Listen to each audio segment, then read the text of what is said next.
Hello, hello YouTube. Hello, hello everybody in the Discords. Yo, yo, yo, yo, yo, yo, yo, yo. Okay, yeah, that, and there we go. I have my little workshop. Beautiful. Okay, welcome everybody to the Trans Network weekly voice modification workshop. I have just had a hairpin fall out of my hair. That's annoying, but it's not the important one. I can live with that. Yeah, welcome everybody. Is there anything I wanted to say? I feel like there was something I was going to say. I don't remember what it was at all. Oh well. I guess welcome everybody. Oh, we have new lighting and stuff. It looks a little bit. The camera looks a bit better. So, hells yeah. All right, let's get into things. So, for the people in the Discords, this isn't relevant in YouTube chat as much, but for the people in the Discord servers, some workshop rules and etiquette. This is mainly for VC stuff, but is also going to be relevant in all the different text channels and for YouTube chat as well. Big thing, be respectful of the learning environment. So if we can keep things muted while I'm talking about stuff, if we can try to avoid interrupting each other as best as we can, and generally no like random shout outs about random stuff, then that'll be really helpful. It means everybody gets to listen clearly and everybody gets to, enjoy the learning environment and get to learn stuff. Also, if we can be super respectful to our fellow attendees, make sure that, just be nice to each other. It's pretty obvious stuff. Don't be mean about each other's voices. Everybody's learning. And make sure, like, when you're giving feedback to somebody, make sure it's constructive. So there is something that about your feedback that tells them what they should do next. If you're in doubt with feedback, just leave it to me. That's kind of what I'm here for. Make sure we're being super respectful. And then make sure we're staying on topic. So at points where I am down to have people unmute, and there'll be certain sections where that's specifically for, I don't need to get a big rant about what's happening in Marvel Rivals right now, or like what's happening in, I don't know, Iceland, wherever. Keep things on topic, keep things on the topic of voice, trans voice specifically. And everybody gets to learn in this situation, so let's make sure we keep it good for learning, I suppose. If you have any questions that are just generally voice related and not necessarily about gender affirming voice, then if you save those for right at the end, we'll have a section where we just have like a little open forum bit, so you can ask about whatever. You can also, I take one-on-ones during that section, so if you want me to go over your voice specifically and give you some feedback, then swing by for that period. And we'll go over all of that stuff at the end. So it's kind of like a lecture portion and then a one-on-one feedback portion. Okay? Okie dokie. All right, so first of all, for the new people, who am I? What's going on here? Why is this lady telling you things that you should be doing? Welcome. My name is Zara. I'm the owner of and dedicated voice coach in Trans Network. That's one of the servers for attending today, as well as the YouTube channel and all the other stuff. A bunch of links there. If you're wanting to support what we do, you can head over to the Ko-fi, ko-fi.com/transnetwork, and huge thank you if you decide to do that. I've been hosting workshops in all the spaces you're in since about August of 2024. I think Diamond's Trans Server and Rainbow Library, you came in a little bit later during that. I think you guys only joined a few months ago. I've been hosting workshops since August last year, and I've been doing private teaching since October of last year. If you're wanting lessons with me, then head over to my Discord, Trans Network. There's a link on your screen or in the bio of whatever account I'm using to present this to you. And my private lessons are £20 each currently, and my public lessons are free. And they're free as just a thank you for allowing other people to learn from your learning. So that's who I am. Very important, what I am not, okay? I am not your doctor. Nothing I say is medical advice. I am not a medical professional. I have no medical qualifications. I literally cannot treat you in any way. And none of what we're doing today is treatment. It's just you learning a skill that will change your voice, okay? I'm going to learn to do a new thing. Closest we will ever come to anything medical is if somebody's talking to me during a one-on-one section and I just hear something in their voice that makes me a little bit suspicious of something. I might recommend them speak to a doctor, and then that's that. Doesn't mean that they've got a diagnosis. I'm not diagnosing them in that moment. Doesn't mean that that individual has whatever it is that I'm telling them to speak to a doctor about. It's the exact same as like one of your friends coming up to you and be like, hey, maybe you should like speak to a doctor about that. That's it. That's the entirety of what that is. Okay. Any questions about any of that within any of the chats? That's quite important. And I like to have a bit of a culture of all the audience like participating a whole bunch, because it just helps me to like keep track of where you guys are at. So even if you don't have any questions but it makes sense, just say, yeah, that makes sense, because that allows me to know that you're understanding and that everybody's following. I love how I say that and then all the chats are empty.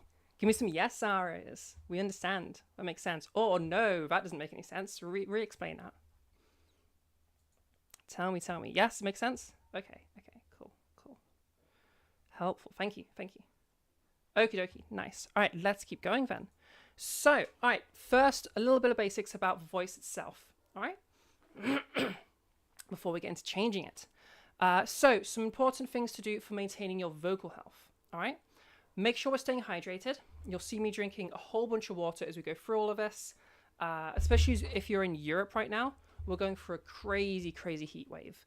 So really make sure you're just drinking tons, just constantly. Basically, just drink as much water as you can. Generally, we're looking to get about 2 to 2.5 liters. Maybe over that way a little bit, so I'm not hidden by all my flowers. Generally, we're looking at 2 to 2.5 liters a day. Right now, you might want to bump up to like 3 liters. I think I've already drank like between 3 and 4 liters today, and I'll probably drink all of this before we get through the end of the workshop. It's absolutely boiling. So yeah, make sure we're staying really well hydrated. It's really important for your voice because you want to make sure that your vocal tract is well hydrated for 2 main reasons, really. One, to maintain proper mucus production. Your vocal tract protects itself, like every hole in your body, by producing mucus. That mucus is then you've got these special cells called cilia. They're kind of like brushes, okay? They brush that mucus up, and then you swallow it down, and then you make new mucus. So you're constantly cycling through fresh mucus, okay? So that means you need a constant replenishing of that hydration. Yeah, and that's just there to protect you against dust, pathogens, anything that's in the air, any like particulates. Also, we want to make sure we're staying nice and hydrated, so we can stay nice and flexible. Okay, you've got all sorts of different components in your vocal tract, and all of them need decent hydration to just move nice and easily. So make sure we're keeping nice and hydrated, because then you'll be able to do more. Okay, you can get to that feminized voice or masculized voice or androgynous voice more easily if you are properly hydrated. So helps you achieve your goals and keeps you safe. So definitely stay hydrated. Also, make sure we're staying nice and relaxed. Nothing we're doing is going to be like super effortful, like physically speaking. It's effortful, and like there's a lot of thinking that goes into it, but physically there's nothing actually to this. We're not lifting heavy weights. We're not putting a whole bunch of force into this. We're staying nice and relaxed. And yeah, your voice should not end up being tired from any of this. You're about to hear me speak for 2, 3, 4 hours, and it'll be no more difficult in this voice you're hearing right now as it would have been in my old voice from before I'd done any voice training. It's the exact same. So yeah, stay nice and relaxed, and that's going to bring you the sounds that you're wanting to hear, okay? Because everything we're trying to do is achieved through a relaxed posture, all right? And a relaxed vocal posture. I don't care about your back posture or anything. Stay healthy, but also I don't care. Yeah, okay, keep relaxed. Warm-ups are really important. They are going to, one, do all the usual things that you expect from a warm-up with any muscle. So that's increasing blood flow, it's stretching the muscles out so that you can move them more, so you have more mobility, helps you to avoid injuries, and it also helps with hydration again, because as we increase the blood flow, that blood is how you transport all resources in your body. That includes water. So increasing blood flow brings that hydration to the vocal folds themselves. So drink your water, it goes through the digestive system, do your warm-ups, that brings that water to the vocal tract. Okay? And I guess any other resources your vocal tract happens to be needing at that moment. Yeah. Also, make sure you're having some fun with this. Voice training, like as a trans person, trying to bring your voice in line with how you present, trying to deal with dysphoria and all of that, it can be a lot. And a lot of people get very stressed out and find this a very, what's the word I'd be looking for? Like a very mentally taxing thing. And it doesn't have to be. I know for a lot of us, the stakes can feel really high, and that's super valid. So I would just recommend, as best as you can, try to have some fun with it. Try to explore and like enjoy this as just a cool skill, all right? As you're doing that learning process. Enjoy it as a cool skill. It will help you to explore more. It will help you to experiment more. And it's going to help you to just not have that huge mental burden if you're just treating this as a fun little thing that you're doing. Ultimately, you'll learn faster by doing it that way. Because all of those mental fuckeries, they slow you down. Okay? So try to have a little bit of fun with this. It is pretty fun. It is pretty cool. Alright, so some things to avoid, okay? These first four don't really matter that much, but I'll mention them anyway. Spicy foods. Spicy foods contain a molecule called capsaicin. Capsaicin is a mild irritant, so it will just cause a little bit of inflammation around your vocal tract. Super not a big deal. Avoid like super spicy foods right now, or right before you're doing any voice work. Other than that, day to day, do whatever you want. It's just right before doing some voice work. A lot of capsaicin is probably not a good idea. If you ever like had choked on a pepper or something, that's that capsaicin causing irritation. So just avoid it right before doing voice work. Caffeine, that's going to be, caffeine's a diuretic, as many people know. It makes you pee, so you're losing that hydration that you've just worked so hard to accomplish. So again, what do you do day to day? Up to you. Right before voice work, best avoided. Sugar, it makes it harder for fluids to leave your bloodstream. If people know about water potential, then that's what I'm talking about here. Yeah, it's hard for fluids to leave your bloodstream, which means it's harder for your vocal folds to get hydrated in the first place. Okay? And then dairy. Dairy will just, it's a bit of a weird one, it will just increase mucus production regardless of whether you need that increase, okay? So we want properly regulated mucus production. That's good. If we have just excessive mucus production, then you're going to be having to clear that away all the time. You might be coughing more. Not super helpful. Again, all those four things, I really do not care what you do day to day. Just don't have like a whole bunch of it right before doing your voice work, because that could mess with you a little bit. Okay, these next ones matter a bit more. Obvious one, smoking and vaping. It's very obvious to everybody here that if you smoke, that's not very good for your vocal tract. Hot smoke or even just hot steam, not exactly the healthiest thing for your voice. And that's where you're breathing it through.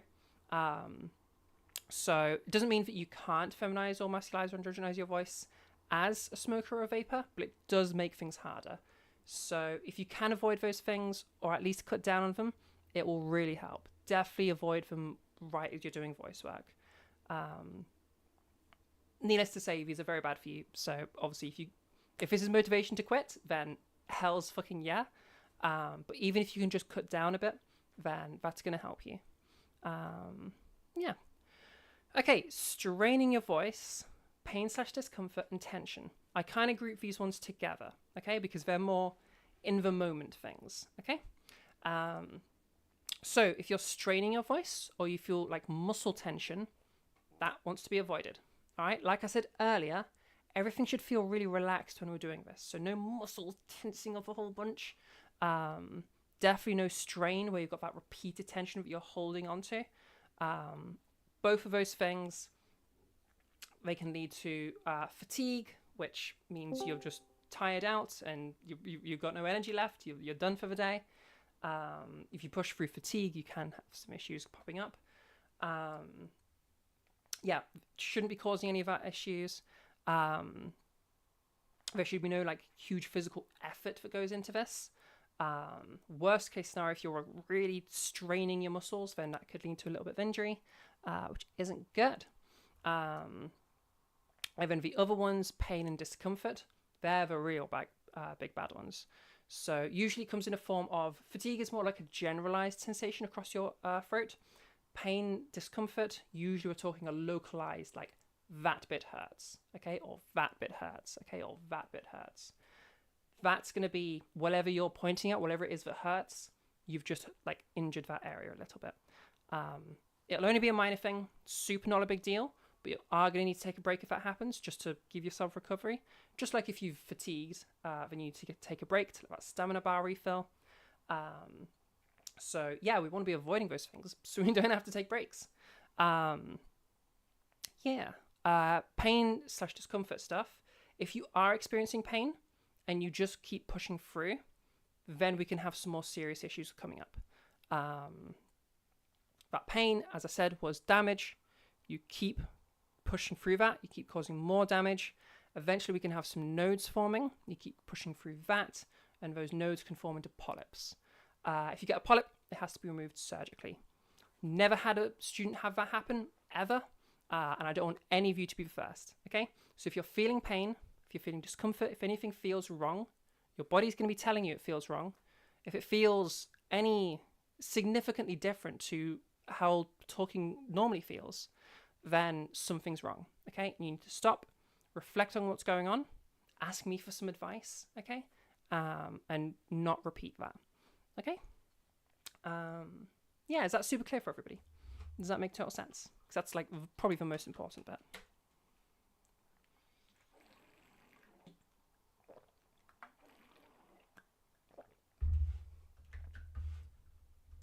Yes, Zara, it makes total sense. No, Zara, could you repeat this bit? Where are we at? What are we all thinking? Any questions on that? Did that make sense? Yay or nay?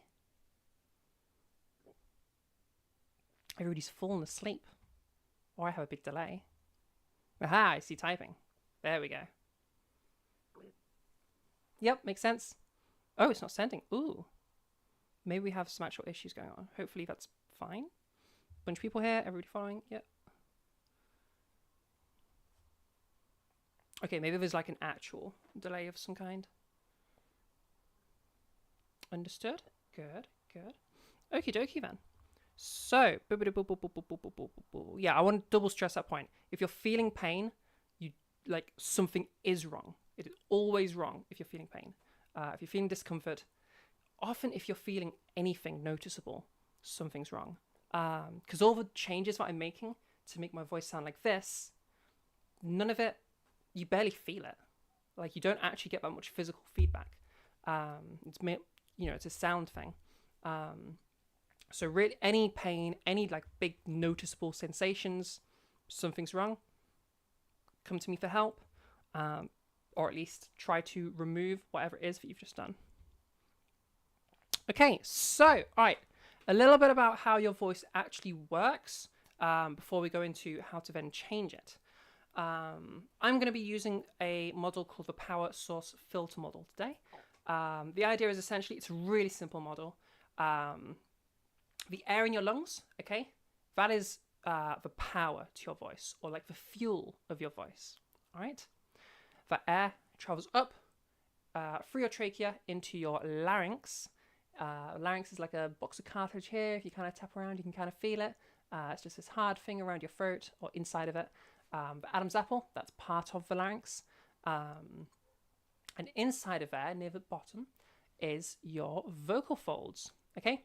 Your vocal folds, they open and close really freaking quick. And as they do that, they vibrate the air, okay? that vibrating air is sound. Literally, as vibrating air enters your ears, it gets picked up by them, and then that signal is sent to your brain, which interprets it as sound. So literally, vibrating air is sound. Okay? So now we have a sound. Okay? So we call this the source. It's the source of a sound, the vocal folds. All right? We've got power, the air, coming, interacting with the vocal folds, creating sound. Now that sound continues to bounce around and resonate through the different chambers and the different spaces. Sorry, I'm going to keep hitting that mic. I always hit the mic. It's going to keep bouncing around for those chambers, for spaces, for cavities of your vocal tract. And as it does so, that sound starts to kind of take the shape of the different spaces it occupies. Okay, we call that the filter. All right, so right now you're not just hearing a series of notes from me being produced by the source, my vocal folds.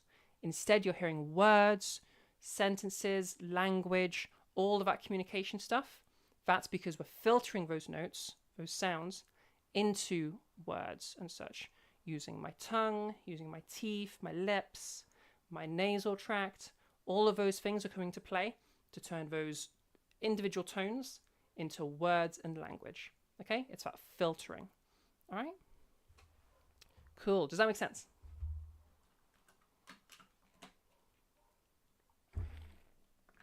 I will not stop tapping that mic, and I'm very sorry for it. Cool. So, why is that relevant to us? Okay? Testosterone. Okay? First things first. When we're talking hormones, when we're talking puberty, the only hormone, the only sex hormone that affects your voice is testosterone. All right? When you're going through puberty, estrogen has no effect on your vocal tract whatsoever. Why we have a feminized voice versus a masculized voice versus a prepubescent voice is essentially prepubescent, think of that as no testosterone exposure. Feminized, think of that as a little bit of testosterone exposure, but not much, because AFABs do still have some testosterone exposure during puberty, just not as much. And then in AMAB puberty, a testosterone dominant puberty, we have much more testosterone exposure in the vocal tract, which masculizes the voice. Specifically, what happens is the vocal folds start to thicken up. Okay, so we have that opening and closing, they thicken. All right, that affects the way that they vibrate the air. It changes a sound from something like this, which is very light, very gentle, and makes it more heavy and more buzzier. Okay, so now we have that much buzzier sound coming from those thicker vocal folds. We also have the vocal folds lengthening, literally just stretching out. That drops the pitch by about an octave on average. So you know what pitch is. So now we've dropped down by about an octave. And we also have the larynx lengthening. So the larynx, again, that's that box of cartilage and inside of your vocal folds. So the larynx kind of drops down and expands, okay? That expansion changes the voice to sound more like this. Remember that filter, okay? We've changed the filter. So now we're bouncing around a larger space before we've entered the other filters.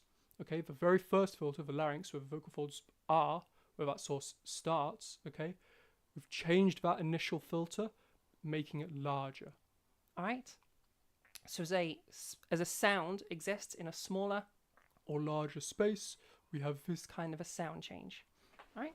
You can super easily see this, because if I isolate everything, we just have my ukulele, okay?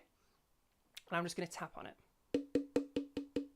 So me tapping, okay, my nail hitting the wood, that's the source. And then it bounces around the sound chamber until eventually it leaves the sound hole.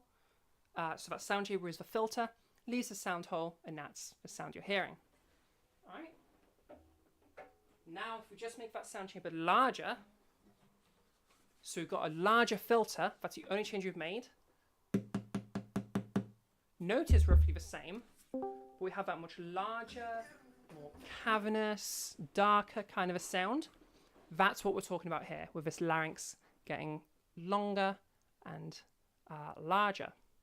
Now, something cool with all these things is you heard me demonstrate for more in my voice, which means despite the fact that these are permanent physical changes, we can use our behavior to undo the sound change that they would produce. So my vocal folds are still thicker than they would have been if I had not been exposed to as much testosterone. They're still longer. The larynx is still longer and larger. However, I then change the sound that those instruments produce by using them differently. Okay? Also, welcome to the people that just joined us. We're in a whole bunch of Discords, so if you are confused at who I am answering or think that there's like either nobody here or loads of people here, there's a whole bunch of people here surrounded or split between all the different Discords. Cool. Okay, so what do we do about all this? Okay? First things first, a little bit of warm-up, okay? Before you start doing stuff, all right? Warm-ups, again, really important. We want to make sure we're not getting any injuries, and we want to make sure we're nice and flexible so we can do more, okay? So the type of warm-up we're going to do is a softie. Softies stand for semi-occluded vocal tract exercises. Big, long word, but it's actually not that crazy. It's not as intimidating as it sounds. Semi-occluded, all that means is partially closed. So you have something partially closed in the vocal tract while we do a little exercise. Super simple. All right, the idea behind this, and this is where I lose people sometimes, so definitely listen and let me know if there's, like, do tell me if you need me to repeat something. So we have that power, all that air coming through our vocal folds where that source is produced, where the sound is produced. All right. Now, if you think about that for a second, that's quite a lot of air pressure that your vocal folds are under. All that air coming from your lungs, all of it being held back by those vocal folds, it's a lot of air pressure. So rather than, if we try to exercise under those conditions, we're under a high pressure environment, more likely to have injuries, and we're just not going to be able to move things as much. So what we're going to do about that, if we create a barrier, sort of the front of the vocal tract, okay, maybe we go like, and those lips, whenever they're closed, are the barrier, okay? We've created a partial barrier, so we have that air that comes through the vocal tract, enters the mouth, and then hits those lips and rebounds, all right? So now it's rebounding, it's traveling back down the vocal tract, okay, where eventually we'll meet those vocal folds again. So you have that upwards pressure and that downwards pressure meeting one another, and when two pressures meet, they cancel each other out, all right? That's the idea. So now we have less pressure that the vocal folds are under because downwards has cancelled out some of the upwards, all right?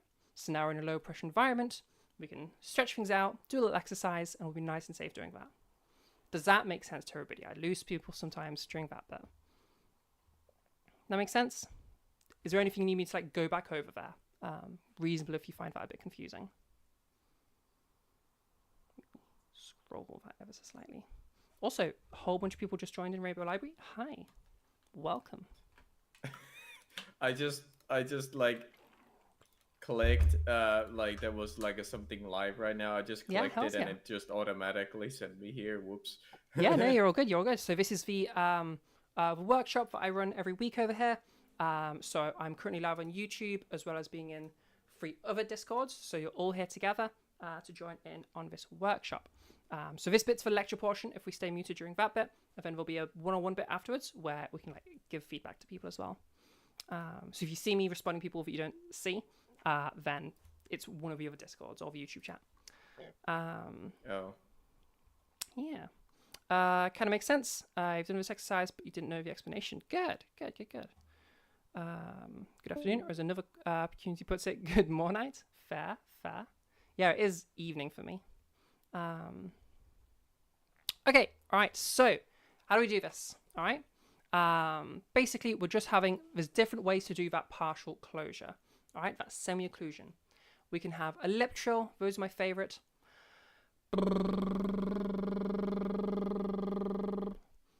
We could also have, I'm sure I brought a straw with me so I could actually show you bubble formations this week. And I do not know what I did with that straw.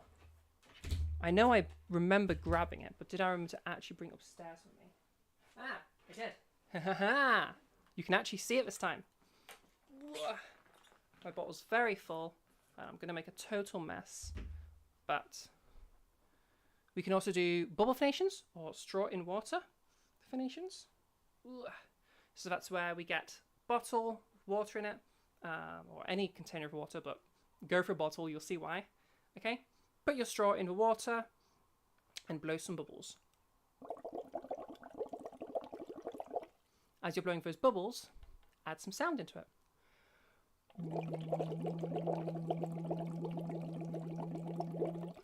All right, that's bubble phonations. Lip trills and bubble phonations are my favorites. Bubble phonation is definitely the best one by far. The only issue with it is it's very, very, very, very inconvenient. You splash water everywhere.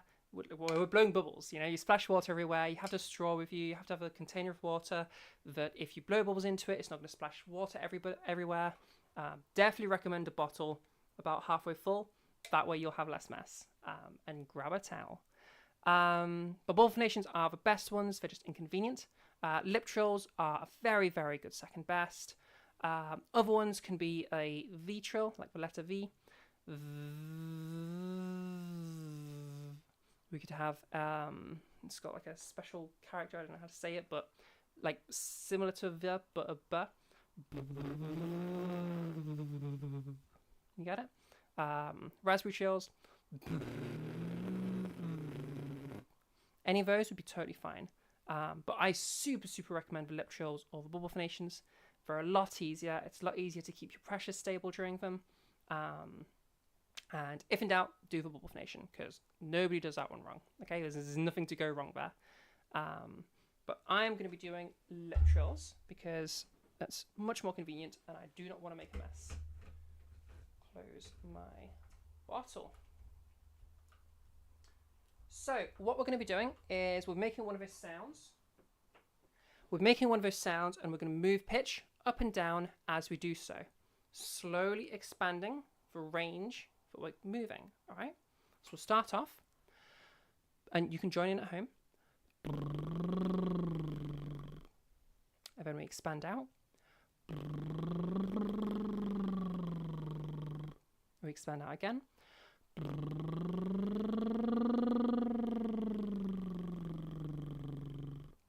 Again.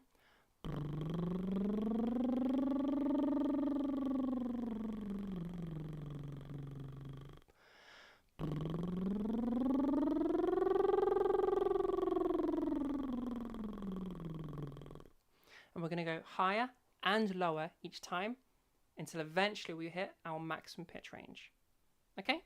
And that's your softie, that's your warm-up, that's your workout. Does that make sense to everybody? Any questions on that?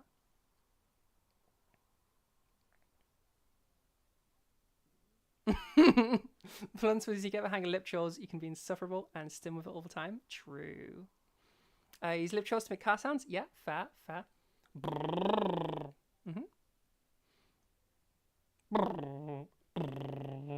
Oh, I can't quite do the car thing anymore.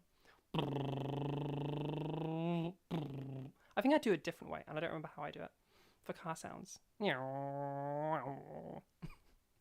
No questions. They're a bit difficult to do at first, but you can do them now. Yeah. Lip trills take a little bit of figuring out, but I do recommend spending the time to do so. If you're struggling with lip trills, you can put your fingers on your cheeks and just push in a little bit. That will help you to stabilize the pressures to help the lips stay more consistent.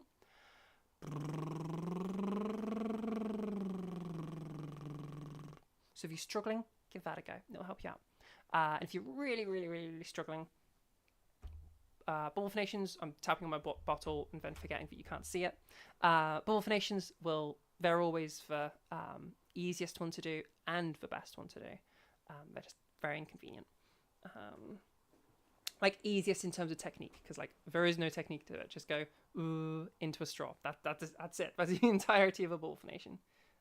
It's beyond easy to do. And my eyelashes, tucking into my eye. Yeah. Okay, well, if there are no questions to that, everybody that is down to unmute, and we can all join in together, get yourselves unmuted, and we'll all do a lip trill together, or whatever softy you want to do, whether that's bubble phonations, raspberry trills, V trills, whatever it is that you're doing. yeah, get yourselves unmuted and we'll all do it together. And I'll see how many unmutes we get. No pressure if you don't want to unmute, because obviously we are streaming live on YouTube. So that is an optional thing that you get to choose. Okay, I see some people have unmuted, so we will go ahead.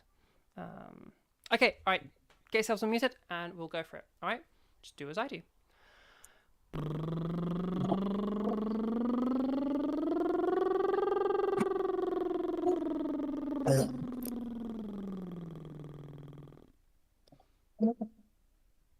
Nice. Okay, you can remute again.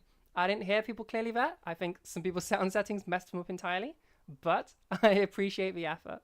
I could see people lighting up green. Discord does mess with softies, so that's why that didn't come through very clear. I probably should have reminded you guys about that. In fact, let me just do a little copy of that image. Thank you for that, Mara. I'm stealing your little image that you stole from Synguistics. I should have said this earlier. For future, if you want to join in with something, get yourselves with those sound settings. That will make sure everything's actually going to come through. Sick. Okie dokie. All right. So when we're doing these, we want to continue out in our pitch range till we get to the absolute maximum. And I mean maximum, okay? Max is going to be something like this.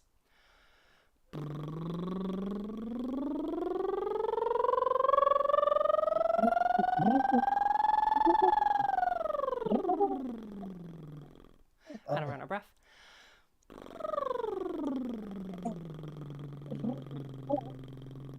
So we're going as high and as low as we possibly can to get that full range, okay?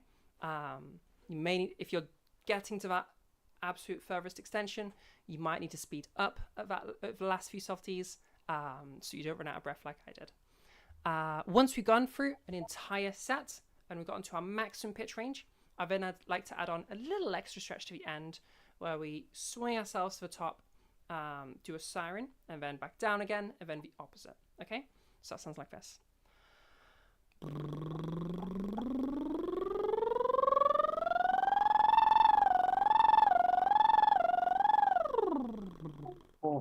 Okay, that's the siren, okay? And then I would do another one at the end where we would do down, so.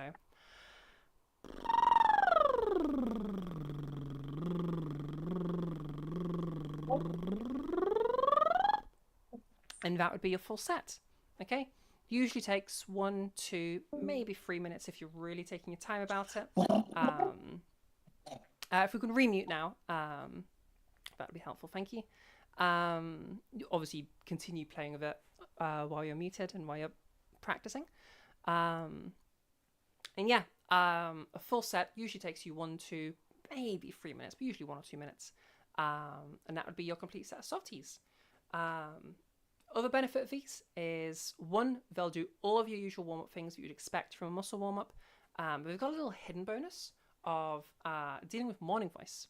So morning voice is something that is caused by as you sleep, your my brain is just turning off. Yes, we have mucus. Sorry, I'll start from this end. We have mucus constantly being produced. Remember, and then the cilia wipe it away so you swallow it down. All right, with all of the whatever that bit of mucus has caught up, like any dust, any pathogens, whatever. When we sleep, however, those cilia, they kind of go to sleep as well, and they kind of stop. Not entirely, but they slow down a lot. And the other big one is you stop swallowing because you're asleep. So all of that stops really, like you stop getting rid of that mucus. However, you're still producing mucus, right? Because you still got those pathogens. So you're still producing mucus, you're still breathing, so you've still got stuff coming in and getting caught in that mucus. So over the course of a night, you're getting more and more, thicker and thicker mucus. Gross. So if you experience morning voice, all that's happening is all that mucus is kind of clogging things up a little bit, slowing you down, and making it harder for you to move stuff around. So it's going to drop your pitch a bit because those vocal folds are struggling to move. It's going to make any movements you're trying to do harder to do. So any modifications that we're doing, make them harder to do. Everything just slows down. Do those softies. That'll bring that blood flow again, which will get those cilia going, and you'll clear out all of that mucus nice and easily. So yeah, do, however long it takes for the morning voice to go away, and that'll deal with it. No problem at all. Now, if you're brand new to voice work, if today is day one, what I want you to be doing is spend the next couple of weeks just on softies, all right? These are your project for now. This is where you're going to be starting with stuff. So for the next 2 weeks, I want you doing these 3, 4, maybe even 5 times a day if you can. And just do a set minimum of 3 times a day, okay, for 2 weeks. Reasoning for me having newbies do this is, 1, really helps with your vocal technique. So I can know that when you're moving up and down pitch, you're doing it safely. You're doing it safely because softies will encourage you to do things nice and gently, which again, we want to be staying relaxed. We want to be being gentle with the instrument of our vocal tract. So softies encourage that, which is really good. And they also, another hidden benefit, softies are great. They have so many little extra things that they help you with. Anybody that happens to be a vocal underdoer, vocal underdoers are people who speak for less than an hour a day. So they speak so little that their vocal tract, their vocal folds, the muscles, the muscles of their entire vocal tract will have started to atrophy and weaken. It's just like any muscle. If you just stop using it, those muscles weaken. I know in the trans community, we do have people that just decide to go mute and just stop using their voice because they don't like it. And that can cause issues. Mainly the issues being that if you stop using it, you start losing it. Because those muscles weaken and you lose the capacity. So think of you having like a stamina bar for your voice. That stamina bar starts to decrease. Okay? Yeah, you don't speak much and your voice feels weak. Yeah, so you're the type of person that I'm probably talking about here. Softies will help you. So the other reason for me setting newbies on 2 weeks of softies is I don't necessarily know what state your voice is in. So if I get you doing these couple of weeks of softies, I then know it's in a lot better state than it would have been otherwise. Now, if you're a vocal underdoer, you might need more than the 2 weeks. So just do these softies and get yourself to a point where you can use your voice just as long as anybody else can. Okay. You can start doing other stuff as well after the 2 weeks, though. I don't need to keep you from doing voice work forever. Do your 2 weeks and then continue doing the softies as you also do other stuff as well. Yeah, and that'll help you build back up and get those muscles working again, moving again. For people that are looking to have a powerhouse of a voice, like a crazy thing, this isn't going to do that, okay? This will just bring people to norm, all right? So we're not building huge amounts of muscle unless you happen to have specifically weakened muscles, in which case it'll undo that weakening, all right? Bring things back to the norm. Softies as in what we've just been doing. So lip trills or bubble phonations or raspberry trills or V trills or whichever one. Pick your thing, whichever it is that you like. And then do a full set like we were just talking about. So you start with that small pitch movement. Move it out a bit. Move it out a bit more. Keep moving it out until eventually you've got your whole pitch range there, and then do the couple with the sirens. Okay? And that's going to help you start building that muscle back. I'd also recommend I know it sucks, but start using your voice. Because trust me, you'd rather it be there so that you can then change it compared to just not having it at all. You need a voice to change a voice. Yeah. Use it or lose it is definitely a thing here. Yeah, 100%. And if you ever know of anybody that is intentionally not using their voice as a trans person because they don't like the sound of it, whilst I get it, do encourage them to not do that. because it will make voice training significantly harder.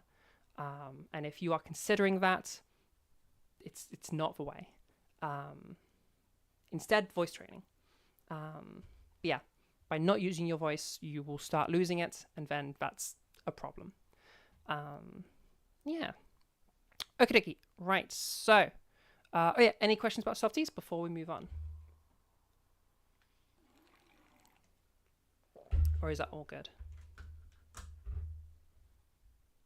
I should just leave that open. I'm going to be taking constant drinks from it. All good? Okie dokie. All right, if you do get any questions that you suddenly think of, do just still ask them, and I'll go over it and go back for a second. Okay, so vocal weight / quotient. This is going to be the first thing we're going to start doing to start changing your voice. All right, hooray, we're finally doing it. So weight is the idea, or it's the sound of a voice we could describe right now as sounding more light. We could describe right now as sounding heavier. We could also describe now as sounding quite light because it has that gentle lacking of buzziness, just like this has that gentle lacking of buzziness. So this and this would both be the same weight, okay? Where at the other end, this would be much heavier, much buzzier, meatier. It would be the same weight as a voice like this, okay? This still has that same heavy, meaty kind of a sound to it. Does that make sense? All right. Can you tell what variable we're talking about here in terms of the sound of weight? Okay. Or no, question mark, not okay. Yeah, can you tell the sound? I go over it again. This is a lighter weight. We could describe it as gentle, softer, smoother, any of those kinds of words. And we could still describe this as soft, gentle, smooth, light, any of these sorts of words. Whereas at the opposite end, this would be rougher, buzzier, heavier, thicker, meatier, any of those sorts of words. And we still, if I go over to here, we have that buzzy, rough, meaty, kind of thick kind of a sound here, okay? That's the variable we're talking here. So whether over here or over here doesn't matter so much. It's this other thing we're talking about of weight, okay? Do you know how to make it sound super light? Yeah, it's okay. We'll go over how to do it in a minute. Just want to make sure we're in the same ballpark in terms of you understand what sound I'm actually talking about here, okay? So what's happening here is those vocal folds, remember, as they thickened up, when they do their opening and closing, they do it a little differently, okay? That closed bit goes for a bit longer compared to that open. So open and close, we can think of that as cycles, okay? Closed, open, closed, open, closed, open, closed, open, closed, open, closed, cycle, cycle, cycle, cycle, cycle. Okay, those cycles we call glottal cycles. All right. So those cycles, we have an open bit and we have a closed bit. We could think of that as like a percentage, or if you know maths terms, a quotient. Okay. If we are closed 30% of the time compared to open 70% of the time, that's going to sound buzzier, heavier. If we're closed only 20% of the time, so open 80% of the time, that's going to sound lighter and gentler. So quotient, if you've heard of open quotient, then that's going to be that lighter, gentler. We're spending a little bit less time closed. If you're talking closed quotient, then that's a heavier, thicker. We've spent a little bit more time closed. And we're literally talking in terms of people that like to read papers and studies and stuff. A feminine sounding voice is going to be about a closed quotient of 0.2. A masculine sounding voice is going to be a closed quotient of about 0.3. So that's slightly more closed quotient compared to the other one. Okay. So if you come across open quotient / closed quotient, that's what they're talking about there. It's the mechanics of this. If we're talking lightweight / heavyweight, we're talking about what it sounds like. All right, it's like just a description of the sound itself instead of being a mechanical description. Now, I don't care if you forget about all of that stuff. It just helps you in terms of running into different terms online. This bit's the important bit. How do we change it? Okay. Now, think about the what I just described there. More time closed versus less time closed, comparative to one another. If we are closed more of the time, then it's harder for us to speed up. Okay. Because if you think about literally how you would do this, like you do it with your hand, if you try to speed up, what you actually end up doing is you just spend less time closed. That's the bit you speed up. Because it's easier to speed up if we're just like flitting closed each time. All right. So when we're talking weight, result of this is as you go to a higher pitch, it's more intuitive and easier to do so if you lighten your weight. And you'll find if you go to higher pitches, you probably do just lighten your weight without even thinking about it. Like literally,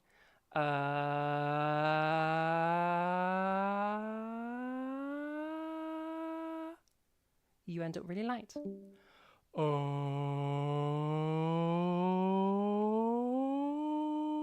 You end up really light. Yeah? So we get that gentle sound from moving our pitch up. Hells yeah. Okay, that's going to help us. So, for the drill, to learn how to do this, we're going to do a pitch hill. We're going to use that pitch, slide ourselves up. You may find yourself ending up all the way over here in your M2. Some people might call this head voice or falsetto. Head voice is a bad word. I hate that word.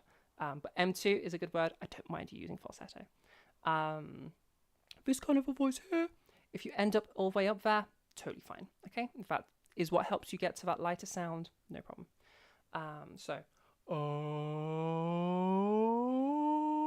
Now I have that light sound. But problem, now my pitch is in a totally different area.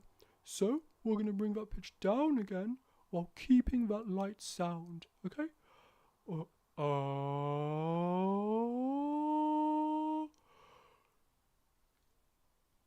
Sorry, I can't do that for too long without yawning.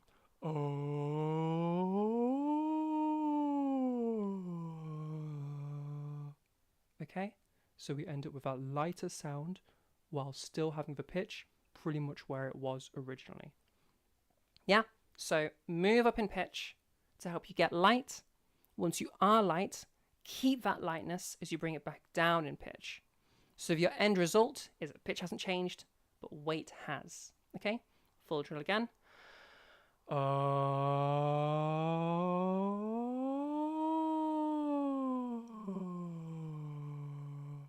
And now we have that gentler voice again so that you can have that lighter weight. Does that make sense to everybody? Yeah?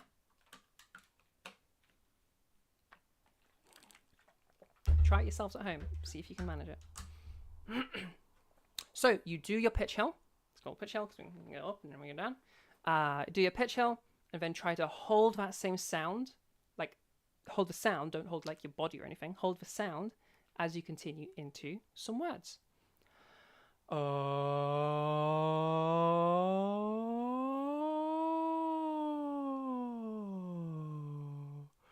now I'm going to be talking a little bit in this voice to try and like test myself and to practice maintaining this lighter weight. Okay? And that's going to be your first step in feminization. You're going to get that lighter weight. Okay? Does that make sense to everybody? Any questions about that whatsoever?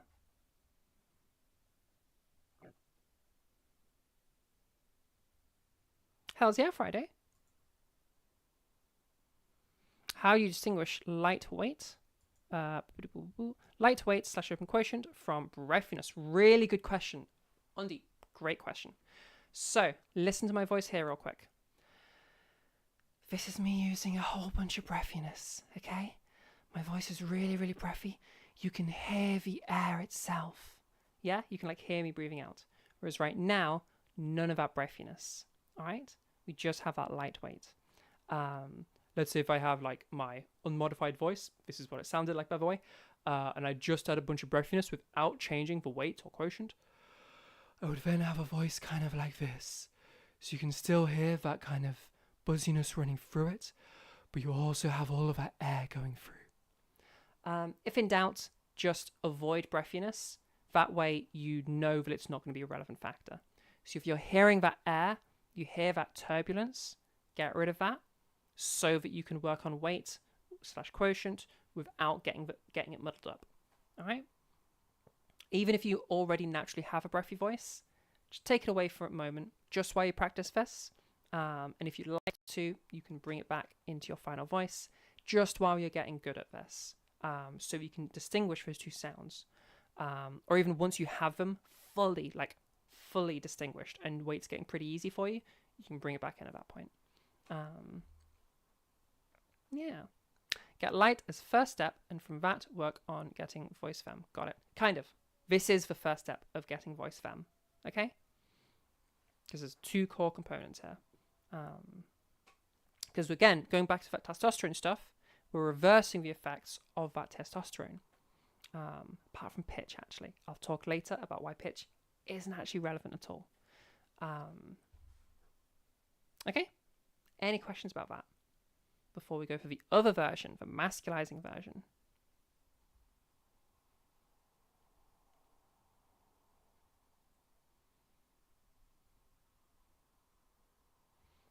Do I know why pitch sheds weight? Like, what's it doing in your throat? So remember, vocal folds, okay? Oh, I should have told you. Okay. Pitch is those glottal cycles, that closing and opening, all right? As we speed that up, as we get faster and faster and faster with that, that is literally what pitch is, okay? It's the speed of your glottal cycles. Higher pitch, faster cycles. Lower pitch, slower cycles. Literally, if you've seen the measurement hertz for pitch, HZ, that is literally like how many glottal cycles you have in a single second, okay? So, for example, the note A3, I think that's about A3. I feel like my brain is not having any idea of what notes are right now. Remind me what an A3 is. Audio is muted. Why is audio muted? I was a little bit sharp before. Oh, fuck. A3. So when I'm making that note, my vocal folds are vibrating 220 times a second because A3 is 220 hertz. Okay? Whereas, for example, G3, I'm not even going to check. I'm pretty sure it's a G3.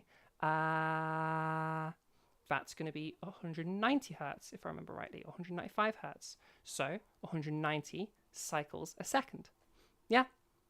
So, as your pitch goes up, it speeds up those glottal cycles. As they speed up, the easy way for them to speed up, which means it's going to be what your body does, is to reduce that close quotient, the amount of time they spend closed, okay? Producing that lighter sound. So that's why that higher pitch sheds weight. Sorry, I meant pitch hill. What does it do to shed weight? So going up in pitch sheds for weight. Then you need to keep it light as you go down again. Okay? That's the tricky bit. So the easy bit is the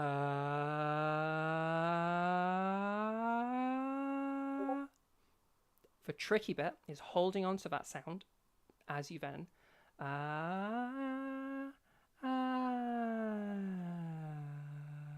so now we're back down in pitch again, but we have that lighter weight. Yeah? Or we're back down in pitch as we have that lighter weight.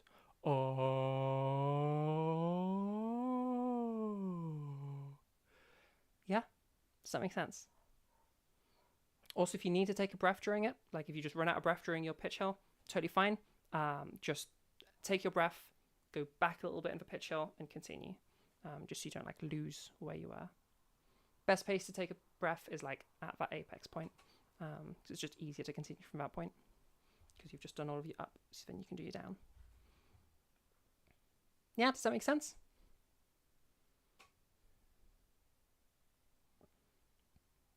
Okay, ask more questions if you still have more questions.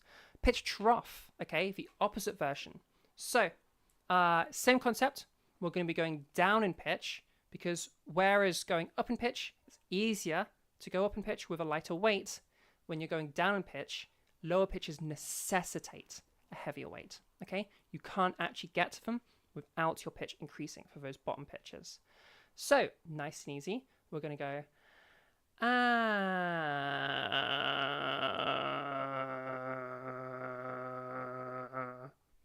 Now you might have noticed my voice went pretty fucking weird at those lower pitches. What's happening there is as you go down pitch, eventually you hit what's called the grave extension.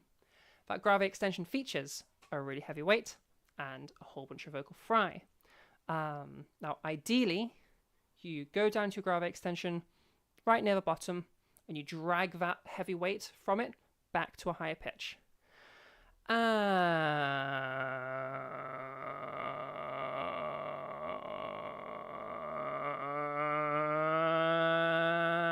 And now I have that heavier weight at a normal pitch. But if you're new and this is your first time trying this and that fry comes up with, that's fine. I don't mind it coming up at all. Just go nice and low as you can go, and then drag that sludgy sound back up into a normal pitch. And as you get better at that, you can start trying to remove a fry as well, so that you just get that heavy weight coming in. Okay? Is vocal fry and heavy weight kind of the same thing? Not exactly. Vocal fry is, as we're doing the vocal folds, opening and closing, little pops of air popping through. Okay? During those closed bits, little pops of air. That's what fry is. Literally, like the clicks of fry is those pops of pressurized air. Whereas heavier weight is you spending more time closed. Vocal fry sounds super different. This is me using vocal fry, and I can do it at a lighter weight as well. You can hear how I have a nice and light weight right now, but I have a whole bunch of vocal fry. Whereas I could be over here having like no, I could be over here having like no vocal fry at all, but I have a really heavy weight. So vocal fry, heavy weight, it's that popping sound for vocal fry, okay? Or crackly sound. Is it bad if you naturally speak with a lot of fry? No, nothing wrong with fry. Have it if you want it, get rid of it if you don't want it. Nothing wrong with fry at all. You'll hear I have fry in my voice sometimes. I don't tend to use it as much earlier in the workshops, but as I get tireder, you'll hear me using it more. You heard it on that downwards inflection there, in fact. I often do it in my downwards inflections. Yeah, it's just a thing. You can have it, you can not have it. Vocal fry is up to you. Okay. All right. Ask any questions about any of that stuff so far, anything at all, and I'm going to pop to the toilet. I expect to come back with questions. Okay. See you in a sec. How do I mute this again? Over here. And that should mute absolutely everything. Okay, see you in a sec.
Okay, hopefully you still can't hear me, which means my everything muted properly.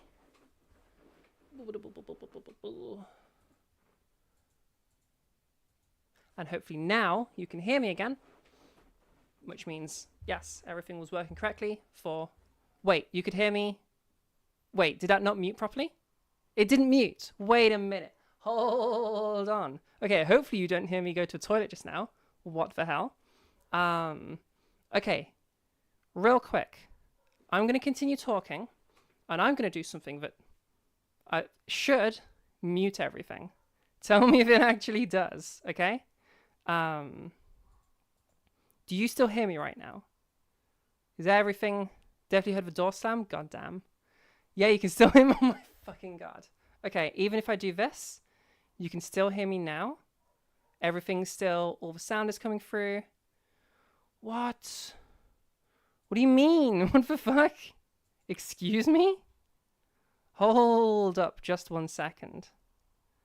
Okay, let me just check. Still not working? Okay, you should be hearing everything totally fine. Oh, wait. Still not working as in still nothing muted. Okay, let me just check something real quick. Output device is the cable input. So it should be working. Oh, input device is just for microphone. My microphone has become the default, not my fucking thingy. Is there no physical button on the mic? No, there's not, which is really annoying on this mic. So, okay, hold on. Yeah, I'm using voice meter.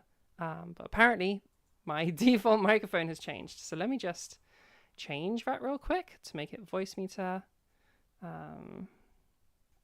Give me 1 second, because it's quite important that I'm able to mute myself when I need to.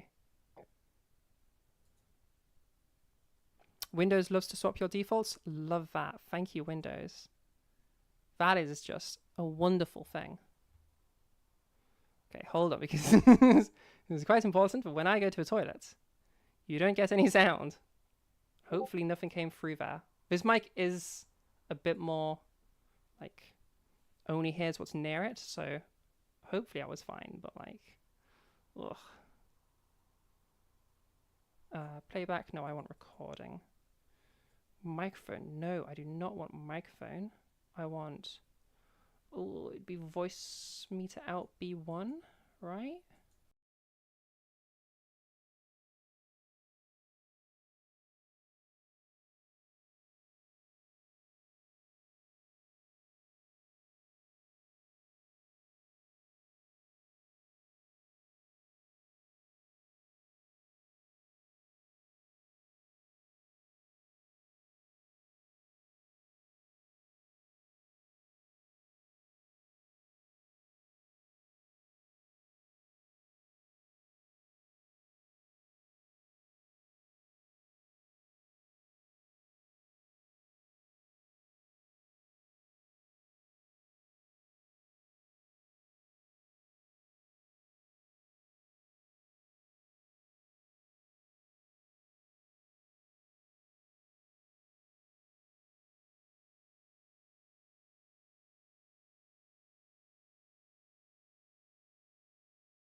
Okay, I've set it back to the microphone.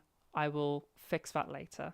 Because apparently, I don't remember how to use voice meter. I'm utterly certain that I'm doing it all correct, but whatever. I'm so sure I'm doing it right, but if none of you guys were hearing me during that, then whatever. I'll fix it later. Where's my hair clip? I feel like it just moved. Yeah, I did. There you go. You keep my hair out my face. Okay, well, I'll fix that later. If anybody is a voice meter connoisseur and is still around during the end of the workshop, then you can help me fix things. Okay, all right, let's keep going. Okay, so you guys, any questions about pitch hills and pitch troughs and weights and quotient, all that stuff? Should be able to toggle B1 on the mic on voice meter. Yeah, that's what I did. Yeah, I don't know, dude. Freaking voice meter and freaking software, sound, it's all a nightmare. Oh, question from Friday. I must have missed that earlier. Sorry. Does it break the softy exercise if the full up-down melody is not completed in one breath, but continued over multiple breaths? Yeah, ideally you'd want it to be in one big breath, but if you need to take a breath, it's fine. It's not a big deal. If you are finding that you're running out of breath like that, though, I would expect that to be only on the like further ends of a pitch range where it's just taking you a little while. If it's happening on the earlier ends of a pitch hill, sorry, muddling up my things. If it's happening earlier in the softies when you're doing just small pitch movements, then you're probably using too much air. You're going all breathy or something like that. But if it's like the latter, 2 or 3, or like the sirens, then I can understand you running out of air there. I do sometimes. So in that case, all you need to do is, I need to be there a little bit. There we go. Now I'm actually not covered up by petals. If you're running out of air on that end of things, then just speed it up. Just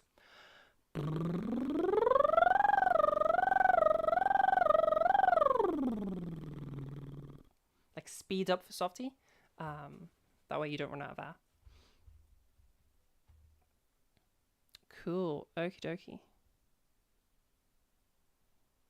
Any other questions that I've missed or that need doing? Going over. Okay, so heavy weight means chords spend slightly more time touching / closed during the pitch, let's say G3, and then lightweight means they're spending less time closed or perhaps barely touching during the rap. So not the amount of touch that they're having, but the time they spend touched, okay, or closed. So if a cycle, we could like a whole cycle is 1, and we could split that into a decimal that is like for closed and for open. A masculine voice, like a voice more like this, okay, that's got that heavier weight, 0.3 closed, so 0.7 open. Whereas a voice like mine now, nice and light, is going to be a 0.2 closed and 0.8 open. So just changing that like percentage. Okay. Not that you would be the one changing that. Like that happens subconsciously.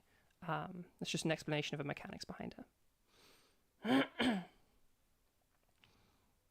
Okay, I think that's gotten me through all of the questions.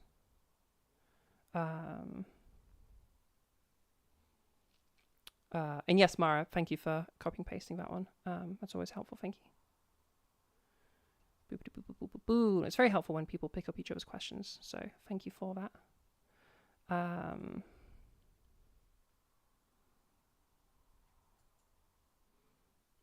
There was one under there that I missed. Yes, yeah, I got that one too. Cool. Make sure, but the speaker, you have to disable your controllers and audio. Oh, yeah, I have issues with that, yeah.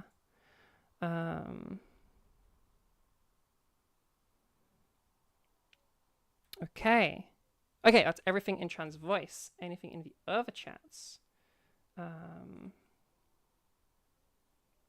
Seems good in Trans Network. Good in over in Diamonds. And I think, okay, that is everywhere. YouTube chat, do you have any questions?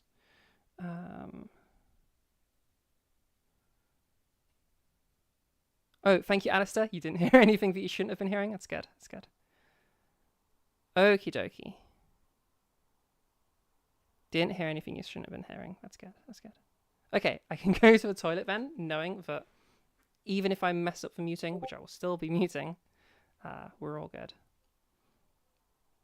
Okay, sick. No questions. All right, so that's weight/glottal quotient. Now, there are a couple of other exercises. I'll just blast through them real quick, but I'm not a fan of them. The pitch ones are universal. They work for everybody. These other ones aren't so universal. They work for some people, don't work for others. So we have the ASMR voice versus the sports announcer voice. This is more like a mimicry kind of thing, so it's kind of a bit vibes based. If you think of somebody doing ASMR, they usually sound something like this. If we're going for like the softly spoken ASMR, so what they're doing is they have a very light weight and they have a quite quiet voice. So now we don't want loudness to be changing, so get that quiet voice and bring it to a normal like speaking volume. And then we have that ASMR voice while also having being a normal conversational volume. Okay? Then at the other end, we got sports announcer voice. Hells yeah, things to do with sports. Oh my gosh, strike. Batter out. I'm just trying to think of what he says in Wii Sports. Nice shot. Birdie. It's been ages since I played Wii Sports. You get the idea. Things that sports announcers say. Okay, you're getting that sports announcer. It's really energetic. Yeah, sports announcer voice. Yeah, we're doing things to do with sports. Any of those sorts of things. Whereas again, that ASMR voice is going to be much gentler, much softer. Those are those two ends of a spectrum. Okay, that lighter weight, that heavier weight. Again, it's a bit vibes based, and if none of those resonate with you, then it's probably not going to be a very useful drill for you. But you live out Wii Sports is the source here? Yeah, 100%. Because I don't know shit about sports. Unless it's Quidditch. Hells yeah. Other version, kind of similar to that, is you can imagine that you're holding a little baby. Let me move my chair so you can kind of see what I'm doing. Holding a little baby, okay, or a little kitten or puppy or whatever's cute to you, okay? And you're just going to kind of coo at the baby or whatever it is.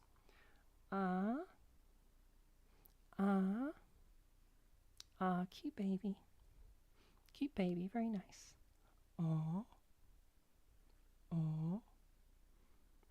Cute baby. Cute baby, very, very nice. Very sleepy baby, whatever. It's very nice and very soft and very sleepy baby. Then imagine, okay, that very cute, very lovely puppy, kitten, whatever it is. It's just throwing up on you. Gross. Gross, Okay? That's going to be that heavier weight versus that lighter weight. Now again, volume does kind of come into that a little bit, because when you're grossed out, you're going to be like, you're going to be over the top of your voice, okay? So try to then fix that sound, for that volume change, that loudness change. Okay, talking like this, that's that grossed out, gross. Versus that, okay? Try to get them about the same volume. Alright?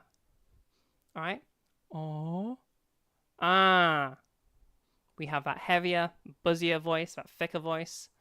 We have that gentler, softer, sweeter voice, I guess. Again, it's another way you can have a go at this. Neither are my favorite because, like, for some people that vibes, like if that's how you do a cutesy voice or a grossed out voice, great. If you don't do a cutesy voice like that, then it's going to completely throw you off. But it's something you can try. If you do happen to already do your voice just like that, then it can be an easier way to get into it. Just make sure you correct for volume, for loudness, okay? Make sure everything is at just an ordinary conversational volume. Now, the last one, really not a fan of this one. I don't mind you using it to just get you into it. But then from there, I want you using one of your other drills, okay? Yawn voice. This only works for those trying to get lighter. But if you just give... you give a big yawn like that, and then you try to speak through your yawn, you'll find that you immediately have a light weight. Now you also have this really hollow, dark voice from the side stuff that we'll go over next, but we do have that lighter weight. So you can use that as just a first introduction to a lighter weight, but from there I'd want you to be using one of your other drills, okay? Just use it to like help you figure out an initial like understanding, okay?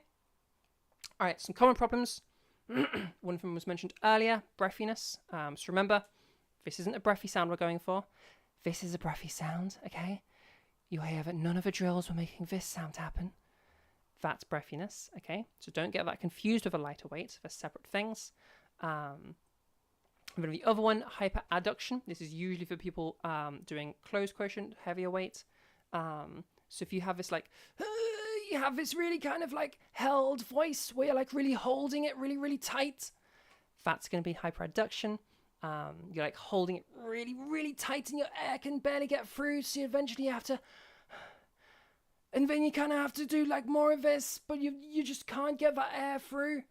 That's hyperadduction. You're holding your vocal folds really tight as you're doing stuff, so the air can't get through properly. And then hyperabduction is the opposite of that, which can happen to either of the quotients, either of the weights, and that's where you got the opposite. Your vocal folds aren't closing properly during that closed period, so extra air is getting through. Breathiness is a type of that, but the other version is kind of a sound more like this. This is more of a what's the word people use? Rasp. This is a raspier kind of a voice. It has a bit of that closed sound, but it also has all of that air and turbulence to it. If you're doing it like that, probably it's going to be quite uncomfortable, quite unpleasant.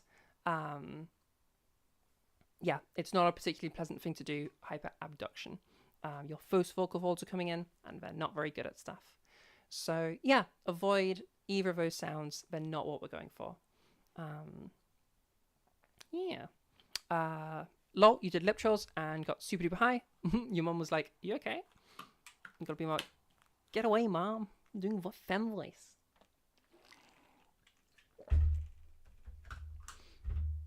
Okay, I'm gonna spray myself with water and then zip my fan on because I'm just baking in here. It's so freaking warm. Oh my god. I'm so glad my boyfriend bought this fan. It's like £8 on Amazon and it's the most insane fan I've ever used. Okay, that is so much fucking better.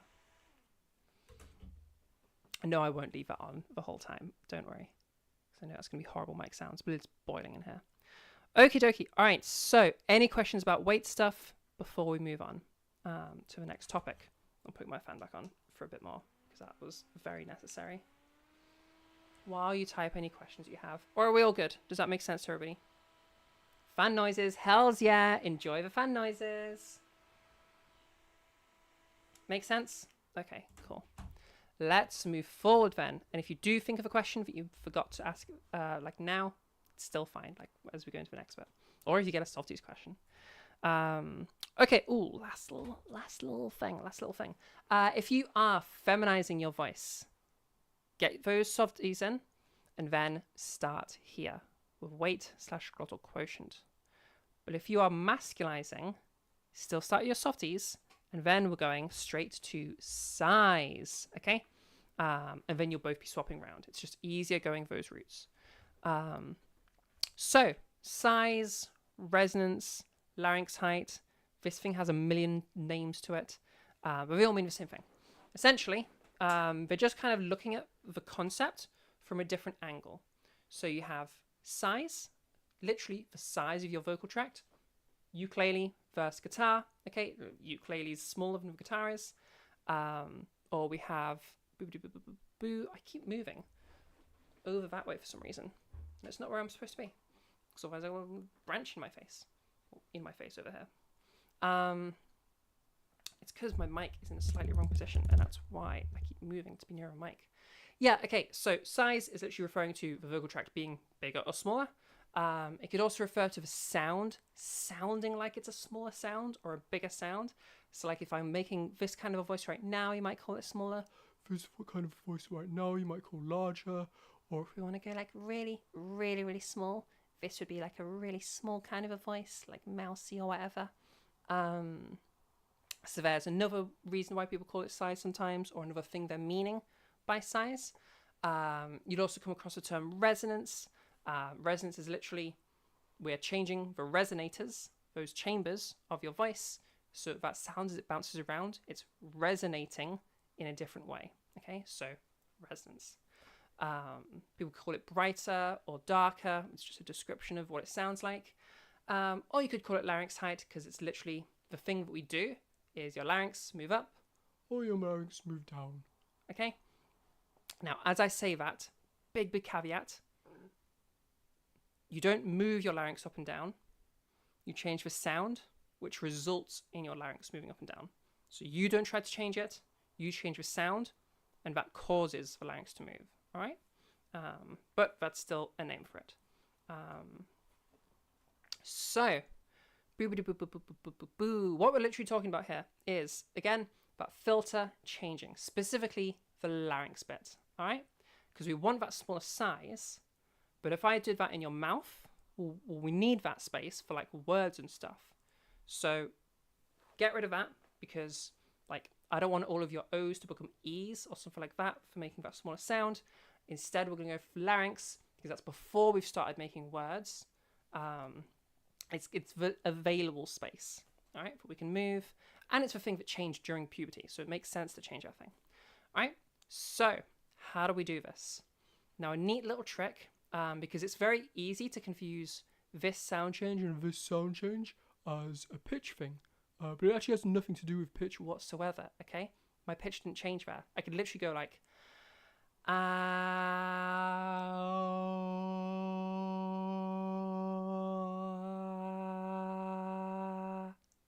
and if you're being perceptive, you'll notice that the pitch didn't change at all. It was just a monotonous note. It was a single note.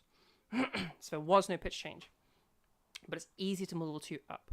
So what we're going to do is we're going to try and take pitch out of your voice, out of the equation, so that you know that the thing you're hearing is a size change, okay, or resonance or larynx height or whatever word you want to use. Now, how do we do this? Okay, big dog, little dog. All right, everybody at home, you can stay muted, but everybody at home, try just panting like you're a really big dog. All right, just give it a go at home. You probably just made a sound, something like this. Okay? Excuse me. Now try panting like a really little dog, like a Chihuahua or a Pomeranian or something. I'll give you a second. Okay, you probably just made a sound like this. So you have that big dog and that little dog. Now, another thing to notice there is when we do those pants, if you play with it for a moment, you can realise we're just whispering. 1, 2, 3. Oh, okay, I'm just whispering right now. Okay, this is me whispering. Just, it's a larger kind of a whisper. 1, 2, 3. Yeah, I'm just whispering. It's just a smaller kind of a whisper. Kind of sounds like it's pitch that's moving. But when we whisper, the way you whisper is your vocal folds, they just stay open. So we don't have any of that opening and closing anymore. They just stay open. But if they're not opening and closing, there's no pitch. There's no weight. They're not producing a source. Okay, we've kind of bypassed that source. We've just gone power, filter. We've skipped the source bit. All right? Helpful. Because now we know The difference between this voice right now to this voice right now is literally just a filter change. It's specifically your larynx moving. Okay? So it's a laryngeal shift. And that's exactly the thing we were looking for. Awesome. So, Big Dog, Little Dog has one slight issue with it, in that a lot of you probably specifically went, which you'll notice there was a bunch of mouth change there. Literally look at my mouth. Went from like a ha to a hair. Okay? We don't want that. We don't want a mouth change. We want a larynx change. So we need to keep that sound the same. Okay? Or like that word the same. So if we replace the pants with a whispered word, like the word cheese, for example. Cheese, cheese, cheese, cheese, cheese, cheese, cheese. If you keep it a consistent cheese, then your mouth shape has to stay the same, because that's what makes words. Okay? So if a word stays the exact same, your cheese doesn't become a chuz or a chuz or a chaz or anything like that, then we have a consistent oral space with the larynx moving. Okay? So if you're trying to get smaller, if you're trying to feminize, use the word cheese. We'll start with a big cheese and move to a little cheese. Kind of like that big dog, little dog. Okay? Cheese, cheese, cheese, cheese, cheese, cheese, cheese. All right? If you're going the other way around and you're masculizing, we're going to use the word paw, because paw is a much larger mouth space than the smaller cheese. Paw, paw, paw, paw, paw, paw, paw, paw. Excuse me. Sorry. Yeah, so we use a smaller word, smaller mouth space for feminizing, That way you can't change it. It's already as small as it can go. So you have to use your larynx to move. And then vice versa. If you're trying to get larger, if you're trying to masculize, use the word poor because it's already really big. So you can't make any mouth changes. You have to use larynx changes. Okay? But by all means, play with all of them. Play with a whole variety of words. Okay?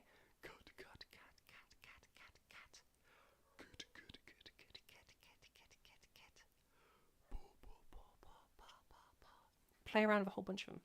It's just that core vowel in the middle that needs to change, and that's it. Okay. So we have now reduced the size in our whisper, but we don't just want to be whispering. So we need to bring that sound into our voice without losing that size. So we're going to do a little bridge, a little phonation test. Phonation is you making sound. Okay. So we've gone through that. Now we're going to do a really stretched out whispered cheese. And halfway through that word cheese, we're going to bring our voice back into it. Bring in some phonation. Okay? Cheese, cheese, cheese, cheese, cheese, cheese. Cheese. And now I have my voice back. Yo. Gracie, would you mind? Thank you. If you can mute, that would be real great. Yeah, so we go through those whispers. We get our smaller cheese. Do a stretched out cheese to bring our sound into it. Okay? And now we've brought that sound change, the size change, into our voice. Okay? As a proper voiced thing. So we go through the full drill. Cheese, cheese, cheese, cheese, cheese. Cheese. And then we try to maintain that size change as we go into some speaking. Does that make sense? Or if you're masculizing, and we try to maintain that size change as we go into some speaking. Yeah? Does that make sense, everybody?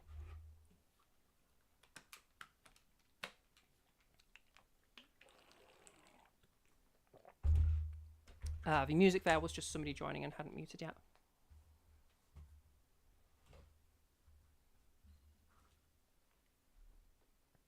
Make sense? Any questions about it? Because that can be quite a tricky one. Like, have a go with it. You might find it's quite tricky. Some places that people often go wrong with this. Okay. Now, the whisper, that was just there to help you move your size, not muddle up with pitch as you were going. Once we've moved our size to where we want it, we're getting rid of that whisper. So I don't want you trying to carry that whisper sound into the voice. We're now switching off whispers into a proper full voice. Okay? So I don't want cheese, cheese, cheese, cheese, cheese, cheese. And then we have a voice kind of like this. I don't want any of this sort of thing going on. This is basically just our raspy voice again. I don't want any of that. Don't try to carry the whisper over. Try to carry the size change over. I should be looking at the camera and not at the discards and stuff. Yeah? That's what you need to be carrying through. Okay? Also, hi, Winion. Thank you for joining us. Other things that are easy to muddle up. Again, pitch. Don't muddle pitch up with this, okay?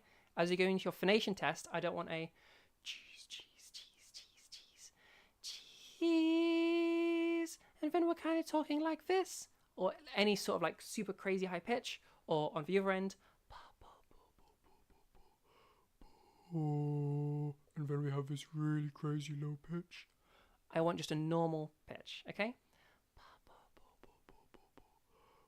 And we have kind of a normal pitch.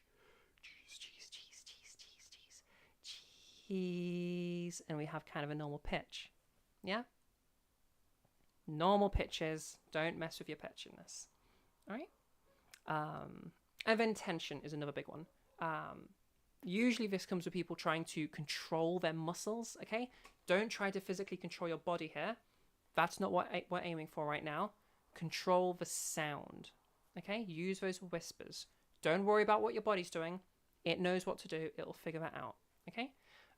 Often when people do try to control their bodies, and sometimes even if they don't, people get weird tensions coming in, muscles like clenching up. So if you feel that clenched feeling somewhere, it's not meant to be there. It's a wrong thing, okay? Even I had this when I was first learning. The back of my neck started clenching up. So if you're finding something's clenching up and you can't really figure out how to get rid of it without losing your size, try just whatever that muscle is, move it around a bit, stretch it out as you're doing your size modification, and that will help you to separate the two. Because if you're stretching a muscle out and you're using it, it can't tense up because you're using it. Or if it's your jaw, you can kind of move around your jaw as you go through stuff.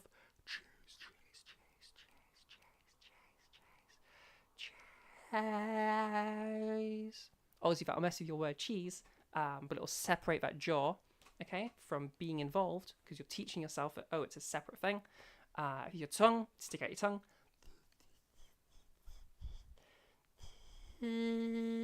Again, it'll mess with the sound, so your tongue will go out. You'll mess with the sound because your tongue will be stuck out, but your tongue can't be tensing up. It can't be getting involved when it's not meant to. The only thing that's meant to be involved is your larynx, which you'll barely feel. Anything that you feel happening is probably not meant to be there. So you need to get rid of that thing. Okay? Yeah. Any questions about any of that? None of this you should, like, the sensation of raising your larynx or lowering your larynx, you just barely feel it. Because, like, if I go up to the camera a little bit, hopefully I'm not too far away that you can't see. I'll move my hair. Okay? There's my Adam's apple. There's part of my larynx. All right? If I go to my unmodified, my original voice, from here over to here, where I have my modification, that was literally what, like an inch of movement? I don't even know if you could see it on camera. All right? And then if I was to drop down as low as I could possibly go, like as lower than you would want as a musculizer, that's like here-ish. And then over to my unmodified, here, again, about an inch. Okay? Usually you can get a bit more of an inch. I probably measured that a bit badly. So you just barely feel it because it's such a tiny movement. Like, how many inches is this? This is way more. Okay, it's like a meter of movement. Okay, those are significant movements that your body notices. An inch is not something your body really notices. So you just don't get a lot of physical feedback from this. You barely feel it. There's like a tiny little sensation if you're really focused. But you're probably not going to notice it because you're not as trained as I am. So yeah, any big, significant, noticeable sensations? Yo! Winion subscribed to the channel. Winion, thank you so much for the subscription. That's really awesome. Stick around for more stuff. Yeah, any big, noticeable sensations? Not meant to be there. You're not meant to be feeling big, noticeable sensations. Okay? All right, I'm not seeing any questions, so that tells me we can move on. Again, if I've missed a question, let me know. Just like reply to that question with like, hey, you missed this one. Also, I feel like you can barely see my blue in the background. What the heck? Oh, no, you can kind of see it. That's fine. It's fine. I think my camera's slightly in the wrong position, but whatever. Boo, boo, boo, boo, boo, boo, boo. Okay. Move that over to there. I keep moving around. That's a problem. I mess with a shot. Okay, so, and yeah, with practice it'll get easier. This is the hardest thing, okay? For most people, size takes months to figure out. All right? I have some people figure out weight in weeks. Usually takes a little bit longer, but it's very normal for me to have people figure out in a few weeks. Size almost always takes months to figure out. For me, I could already do weight straight away because it turned out the way I would talk to my dog was just a lighter weight. So I kind of already had practiced it a billion times just whenever I spoke to my dog. So almost the entirety of my learning was just size stuff and then like tweaking it to be the sound that I wanted it to be in terms of the overall voice. So like size, that's like 6 months of my learning. Okay, that's how long it took. So size can be really tricky, and do not like give yourself a space for it to take a long time. Yeah. Also, record clips and send them over to me. I have a little in my Discord. There's a little clip submission thing, so you can send a little thing, be like, "Hey, am I doing this right?" Okay, sick. Trans women not being the cheese girl allegations. True. Also, you said trans women not being the puppy girl allegations earlier. True. Okay. All right, so you've been going through. Oh, Mara, thank you so much. That's really helpful. Yeah, there's a link to my Discord. If you're looking for any of my links, you can also just click on whichever account I'm using to present this to you, whether it's Sarah's 1.2, 1.3, 1.4, whatever. You can just click on it and be like, oh, go into the bio. There's some links in there for both YouTube and the Discord. And if you're in the YouTube, then it should be in your description. Okay, so you've just gone through. You did your 2 weeks of softies. You did your, if you're feminizing, you did weight, and then you did your size. If you're masculizing, you did your size, and then you did your weight. You mastered all of those things one at a time. You freaking nailed it. You are top G at all of those things. Last little bit, okay? If you're finding that despite you having changed your weight and despite you having changed your size, you kind of sound just cartoonish or just weird, not like any voice, you probably have an issue with fullness. Fullness is the idea that voices sound more normal when the size and weight are roughly in balance with one another. Now, it doesn't need to be super perfectly like one-to-one modifications, but just if you notice that your voice is sounding cartoonish, then one of those variables needs to move so the two are more in line with one another. To give an example of this, if I have a lighter weight, but I have a larger size, so they're like super out of balance with one another, we get a cartoon voice like this. It sounds kind of hollow. It sounds kind of like, I'm sure you can think of several cartoon characters that sound like this. Like Patrick, no, this is Patrick. Or like Yogi Bear, I'm smarter than the average bear. You can have a variety of cartoon characters you can think of with voices kind of like this. And then if I go to the other end of a scale, so I have that smaller size now, but I've got a really heavy weight. So again, we're totally out of whack with one another. Again, we can think of like a cartoon gnome might sound like this. Nerdy characters sometimes sound like this. Cartoon elves sometimes sound like this. We have that overfull sort of a sound. It's cartoonish kind of a sound. So if you're sounding cartoonish, then one of those two things, if your size or your weight, need to change to be in balance with one another. They do not need to be perfectly in balance, like one-to-one. My voice is ever so slightly hollow, just a tiny little bit. It's reasonably full, but it's a tiny bit hollow.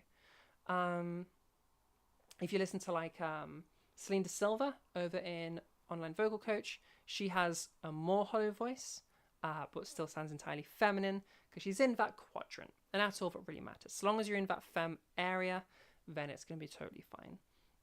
It's only if you're sounding cartoonish and you're like, this just sounds like I have a funny voice, then you might want to consider if fullness is an issue.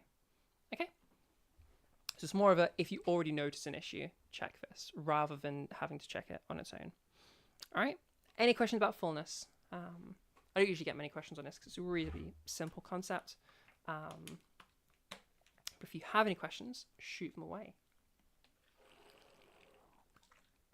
Or if that just makes sense, then let me know. That was a very loud slap. The hell? Something leak?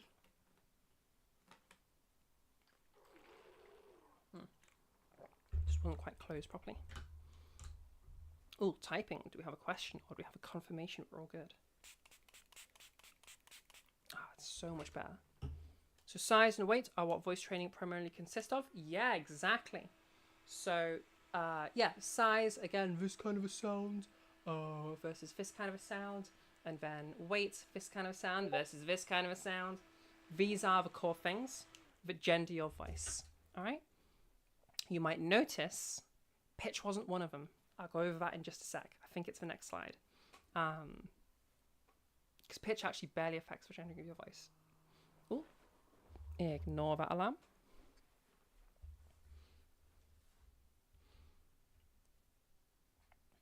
Yeah, exactly.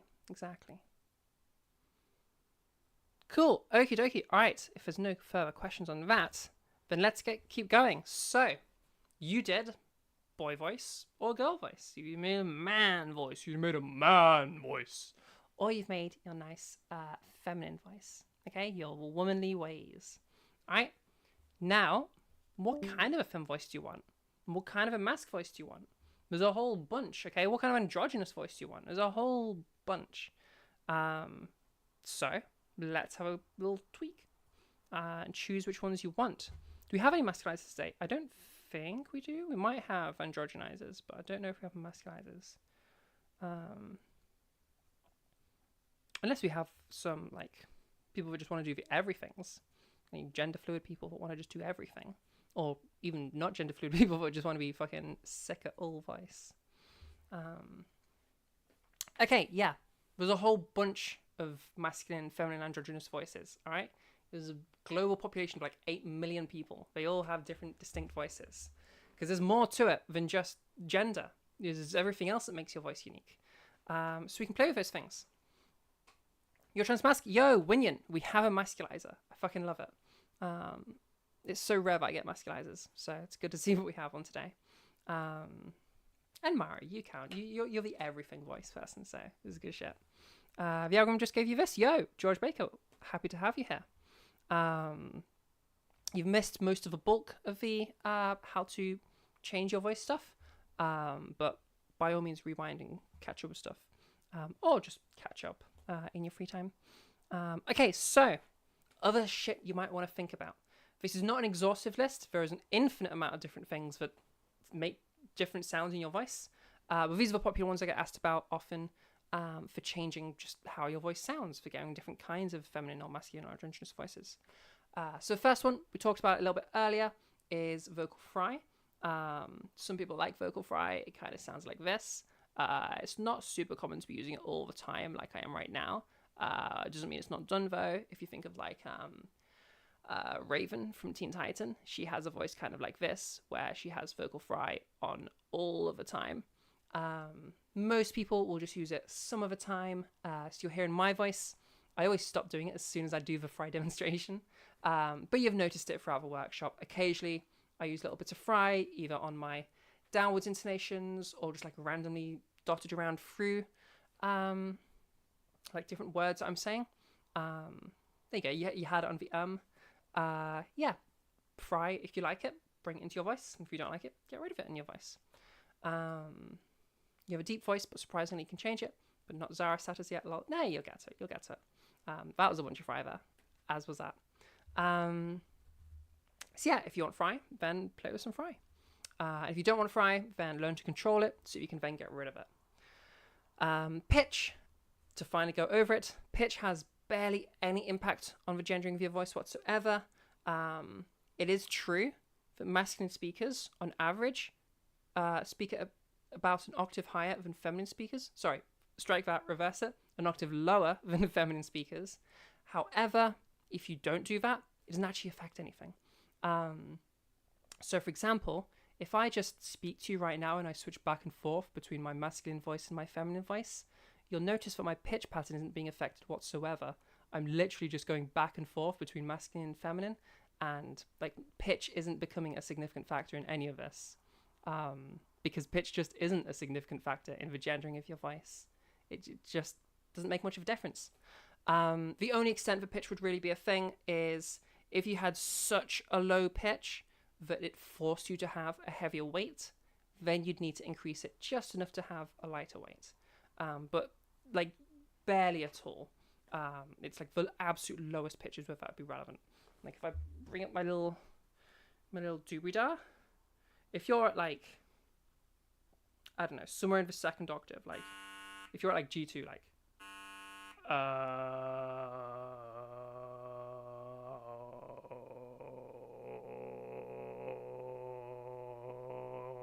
yeah, if you're all the way like down here. God, I struggle to do that. If you're all the way like if you're all the way down here, then you might need to bring your pitch up a little bit. I can't even get to those pitches easily. That fry that was coming through there, that was my grave extension, okay? Because that's like really low for me. So if you've got like a super, like less than 100 hertz, like second octave voice, then you might want to increase your pitch a little bit into the third octave. Most people, that's not going to be very rare that I even come across somebody that has a pitch that low.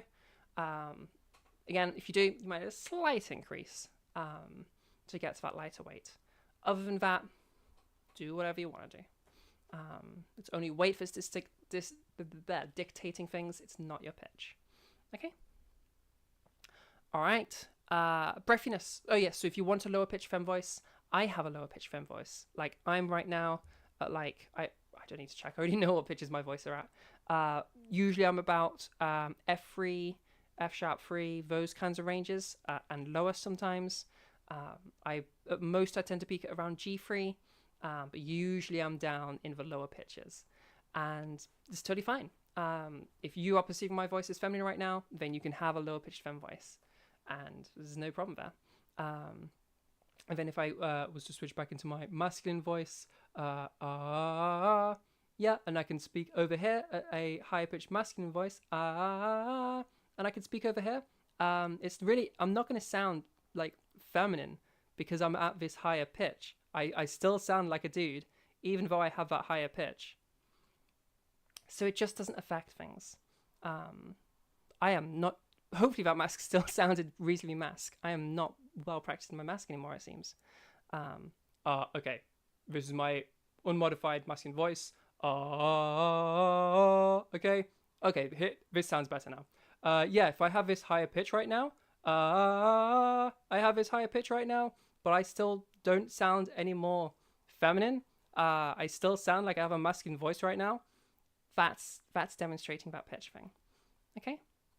Hopefully I did a better job there. I don't use my mask voice very often, so it can get a bit iffy sometimes. But it wasn't because of the pitch. It's because I'm unpracticed in my mask. I need to practice it again. How do you get roles like the voice training invite and 18+? Oh, if you're in Trans Voice, you want to get roles, there's a channel where you can pick up roles. Trans Voice is a little bit disorganized with roles. You have to literally like ask for mods for the roles, but yeah, there you go, Mara. Thank you. Yeah.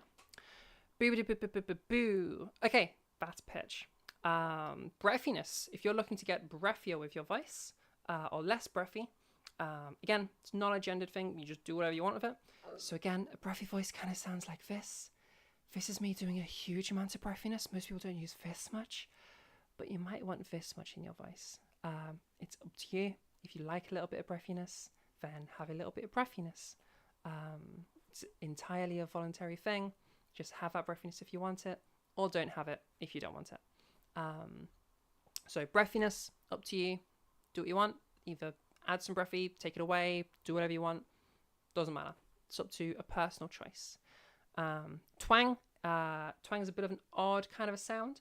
If I kind of go like this, if you're doing like a robot impression, it can help you get into it. I am a robot, and then I'm going to kind of talk like this in my normal pitch pattern, in my normal voice, just having this twangy kind of a sound. Or if you do like an impression of a baby crying, okay, again, we have that twangy kind of a sound, but at a higher pitch because it was a baby crying. Okay, we have that twangy kind of a voice. Oh, a witch cackle can do it. We have that twangy kind of a voice again. Now notice this isn't the same thing as overfull, where we had that heavy weight and that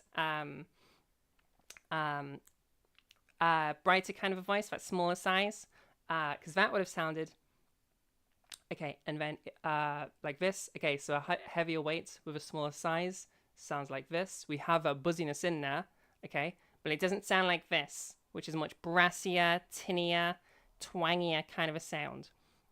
It's onomatopoeia, like it sounds twangy. That's why it's called twang. Some people call that nasality. It's not nasality. It's nothing to do with nasal tract. Just completely separate thing. It just seems to be something that we do in our culture. We call it nasal, even though it's nothing to do with nasality. But yeah, obviously most people don't do that much of it. We're all right over here. But some people might do like a little bit of it if they want to. And if you want this in your voice, then you can have it in your voice. If you think of celebrities like, do I remember the names? I corrected my names last week because been getting them wrong. Who were they called again? The voice actress for Mabel, Kirsten. It's not Shal or something. Kirsten Shal, something like that. It's something like that. The voice actress for Mabel. She does some comedy in Britain as well. She has a pretty twangy voice. Or can I get this? Kat Dennings. I remember that name. Kat Dennings from MCU plays Darcy. Is her character called Darcy? I'm pretty sure that's right. Kristen Schaal. Okay, there you go. Kristen Schaal. Or Kat Dennings. Two Broke Girls is her other role. I'm pretty sure it's Darcy in MCU. Darcy Lewis. There you go. God, I'm just not nerd enough. Yeah, she has quite a, or either of those two actresses / the other things that they do, they have a lot of twang in their voice, or like a decent amount, a noticeable amount. So if you like their voice, you like that kind of unique sound to their voice, that's twang. And you might like a little bit of twang. Okay, and then last little thing on my list is accent. I like to talk about this one a little bit because there seems to be this myth that has circled around the voice community, even amongst some of the top teachers, that your accent impacts the gendering of your voice. It does not. You may have noticed that there are women in America and in the UK and in China and in New Zealand and everywhere in the world. There are women and there are men. They have their accents for that area. Your accent is not foundational to the gendering of your voice. The main thing I notice, which sadly is in some voice teachers' teachings, is this idea that so there is a true thing that accents do kind of have a masc and femme version of them, depending on the accent, although it's a tiny little thing in almost all accents. There's a few where it's more significant. If you go to like Russia has a more of a significant thing to it. Japan has more of a significant thing to it with this gender divide between the accent. Most countries don't have much. America has a little bit of it. Winyan gotta go. But thanks for making this video /live. It's helped a lot with sounding more mask. Yeah, awesome, Winyan. We do these every week, so swing by to more of them. We do like a bunch of lessons and public lessons that you can listen in on. So yeah, definitely check out the content. Yeah, and have a good time zone. Yeah, so in some accents it's more relevant. Like if we go to West Coast America, we have this idea of the Valley Girl voice. Okay, we have a Valley Girl specifically. There's that slight gender divide there. However, that does not make any of those things of those accents fundamentally masc or femme. Yeah? So what makes a voice sound more femme in a Russian accent isn't going to be the same as what makes it sound more femme in a Californian accent. Okay? It's just different. And these are all fully cultural and almost entirely irrelevant for most people. You could not do this, not even look into this, and you're not going to have any issues at all. We can easily demonstrate this because if you go to a new country, somewhere with an accent you've never heard before, if you go literally a half an hour drive in England, and you hear a new accent, you'll notice you can still tell the masculine voices from the feminine voices. That's how little of a deal this has. It'll only be relevant to like the locals might notice something that sounds odd, and that's the utter extremity to it. And even then they would just be like, oh, maybe you like slightly out from like the core, like center, whoever accent is like at its strongest. Nobody's gonna like misgender you because of it. But yeah, what I see in like some of the top teachers, occasionally in some of them, is like things that are fundamental to a particular accent, usually American, usually West Coast American, being taught as fundamental to a feminine voice in general. So like you hear things about pitch patterns being a certain way to be feminine, or intonation patterns, how long you spend on vowels versus consonants, all of that is relevant in some places and irrelevant in other places, and might have the opposite effect in other places. Those are more West Coast America, and to some extent it's trickled out to the rest of America. But like the epicenter is like California, Seattle, those kinds of areas. So yeah, just kind of watch out for that. Nothing we do here, feminizing your voice, masculinizing your voice, should have no impact on your accent whatsoever. As Vi said, it is quite common for people unintentionally change their accent when voice training. That's usually because of some of these iffy techniques that I see being taught, or iffy ideas of those things being more fundamentally masc or femme. Like, even it's like, you know, sharpness, which there's a video by Trans Voice Lessons on. Relevant in America, not so relevant over here. In the UK, everybody's dull. We don't do sharpness here. We're not a very sharp country. It's just, yeah, it's more localized than that. It depends on your socio-linguistic background or your accent. Yeah. If you do live in West Coast America or a place with that kind of minor accent variation, changing your gendered variables mean people are more likely to think you just have a different accent than that you're not masc/femme voicing. Exactly.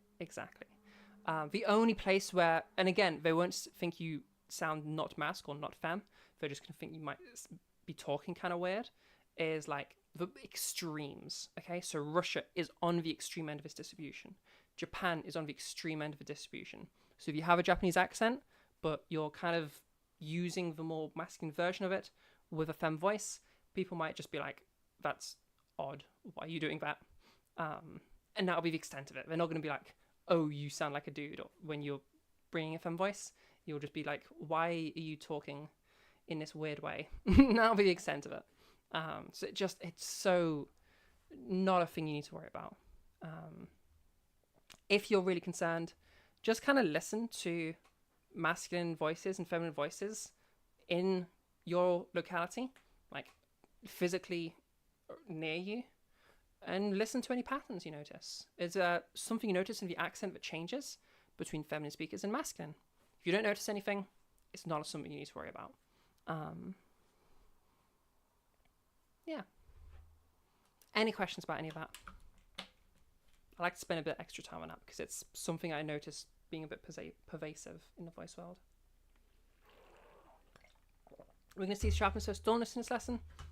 I don't tend to go over it much unless somebody has a specific issue with it. Because again, relevant if you're American, and like, not even that super relevant, like, could be relevant depending on like the town you live in, I guess. But even so, like, barely.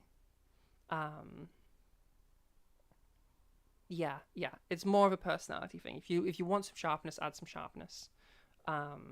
Sharpness is going to be like a more clearly defined t as opposed to like a ch. Okay, like a sharper sound. Think of like a hi-hat on drums. If you've got a closed hi-hat, that's going to be a sharper sound. T t t. If you've got an open hi-hat, it's going to be like a ch ch ch. Yeah, ch ch ch. So, not a native English speaker, and you've learned both US and UK English. Yeah, so it may not even be relevant for you, Vi. Listen to the voices around you. If you notice that all women have much sharper voices than men, then it might be relevant to you. In which case, like, yeah, just think of a hi-hat, okay? Close that hi-hat to feminize, open that hi-hat to masculinize. Unless it's actually the other way around where you live, because it totally could be. In which case, flip it around. Just a duller is going to be that open hi-hat, sharper is going to be that closed hi-hat. T, t, t, da, da, da. Sa, sa, sa, as opposed to cha, cha, cha, ja, ja, ja, sha, sha, sha. Yeah? That's what that is. Cool. Any other questions?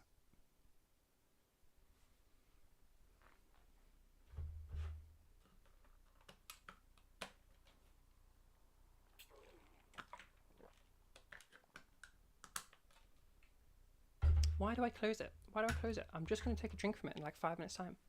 Okay, I'm seeing no questions, so I'm guessing everybody fully understands all of that stuff. So that brings us to the end of our lecture portion. A few thank yous before we finish off. Okay, so huge special thanks to everybody that supports us over at Ko-fi. All the free stuff we do, like these workshops, like the makeup workshops I do over in my server. I don't do them. I hired a makeup artist using this Ko-fi money. All of these free services that Trans Network provides, it's able to provide because of the people over at Ko-fi. So huge thank you to those people. Our Tier 1 supporters are Misty, Mihuggy, Himori, and Grave Rod Maria. Huge thank you to those people. Over at Tier 2, we have Lanmisa, Ona, and Leah. Massive thank you to those people. Leah, I see you in Trans Network right now. Thank you. Oh no, I should point that way to point to you, right? Wherever you are. Thank you. And then over at Tier 3, we got Beth and Rhea, or Rhea it should be. So huge, massive thank you to those people. And if you see them knocking around, say thank you to them. Look at my malicious compliance. Oh, do you mind muting up, homie? I think you've just joined us. You've just joined us towards the end of a workshop, I'm afraid. But you stick around if you want some help with your voice specifically. Cool. So yeah, if you want to support us, then head over to the Ko-fi. Mara's just linked it in Trans Voice. It's ko-fi.com/transnetwork. We have TTS on during these bits or whenever I'm live, so you get to do a little message if you want to. And yeah, huge thank you if you support us. Because a lot of what we do, we fund through the Ko-fi. So like I mentioned earlier, I literally hired a makeup artist to help people in my server using the Ko-fi money. So we have a workshop that happens every month, makeup workshop with a professional. And yeah, they're with us because of Ko-fi people. And a lot of other cool stuff that we do, like this right now. So yeah, huge thank you to those people, and huge thank you to you if you decide to become on this list.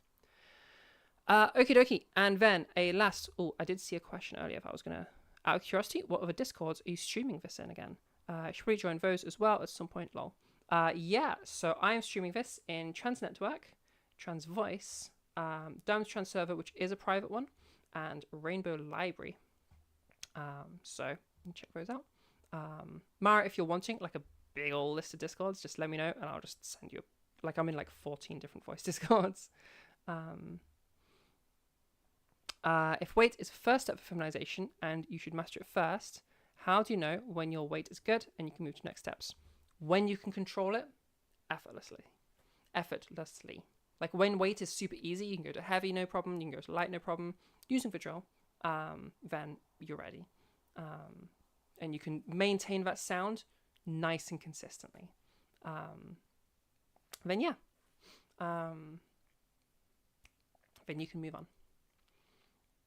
Okay, our last extra special, huge, amazing thank you is to Crammed Voice Lessons over in Singlestics. Back quite a while ago now, Charles gave me just a full course of free teacher training, along with a bunch of other people. He does this, I think, every few months. He takes on a batch of new trainees who he teaches to become teachers. So huge thank you to him for that. He did that completely for free, just because he likes to support young talent, and that's really fucking good of him. So head over to Singlestics, say a thank you from me. There's some really useful stuff over in Singlestics, some cool stuff.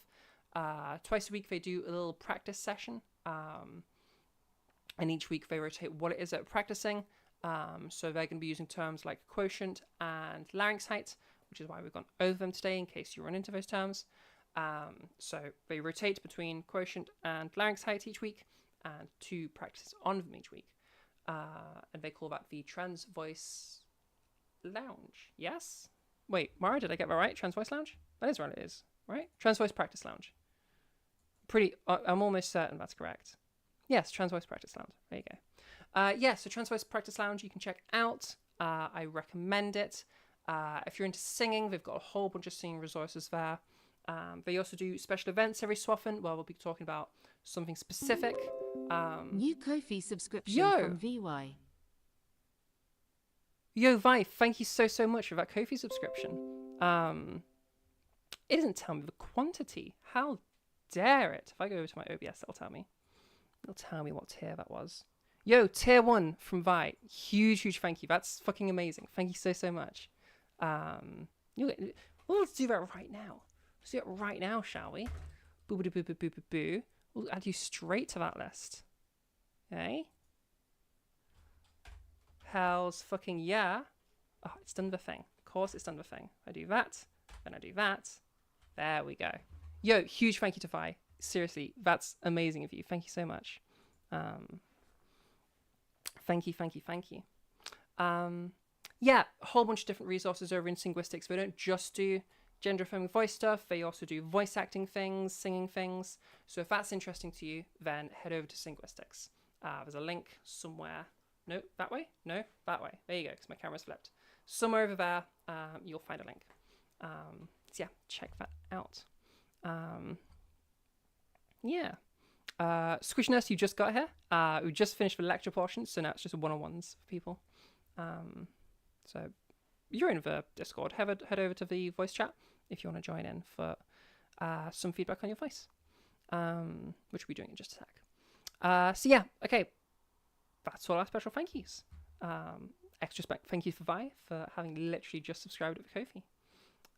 Okie dokie. All right, so boo. This is our final section. Lecture portion is finished.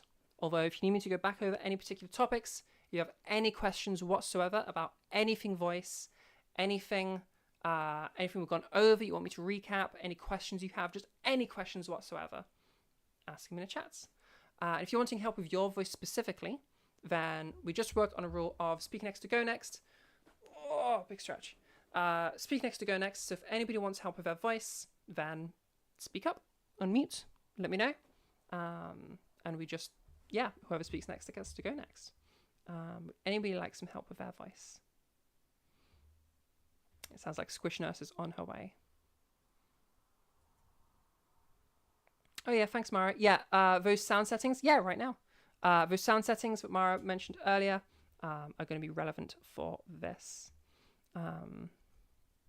So check that your noise suppression is turned off, check your input sensitivity is set to manual and all the way to the left, and check that your echo cancellation is turned off. Okay, all those three things. But yeah, whoever unmutes and speaks next gets to get feedback on their voice next. Vi, if you're wanting it, just unmute. Say hi. Okay, hello. Can you hear me? Hello. Oh, you'll be getting echo right now. Hang on, let me fix that. Put my headphones in. As I put these headphones in, you're not going to be able to hear Vi. So if you are in one of the other servers, then listen in through the YouTube just during this, and then get yourself back in the just mute the call and head over to YouTube, and then do the reverse of that when I move to the next person. Okay, nice. All right, I should be able to hear you now, Vi, and you shouldn't have an echo. Okay. Yes, how can I help you? Well, I don't know. I was just going to talk, but I don't know what to say exactly, you know? Yeah, okay, well, why don't you start off? Tell me about your goals. What kind of a voice do you want? Oh, more specific than masc or femme or androgynous. What kind of a voice do you want? Where are we aiming?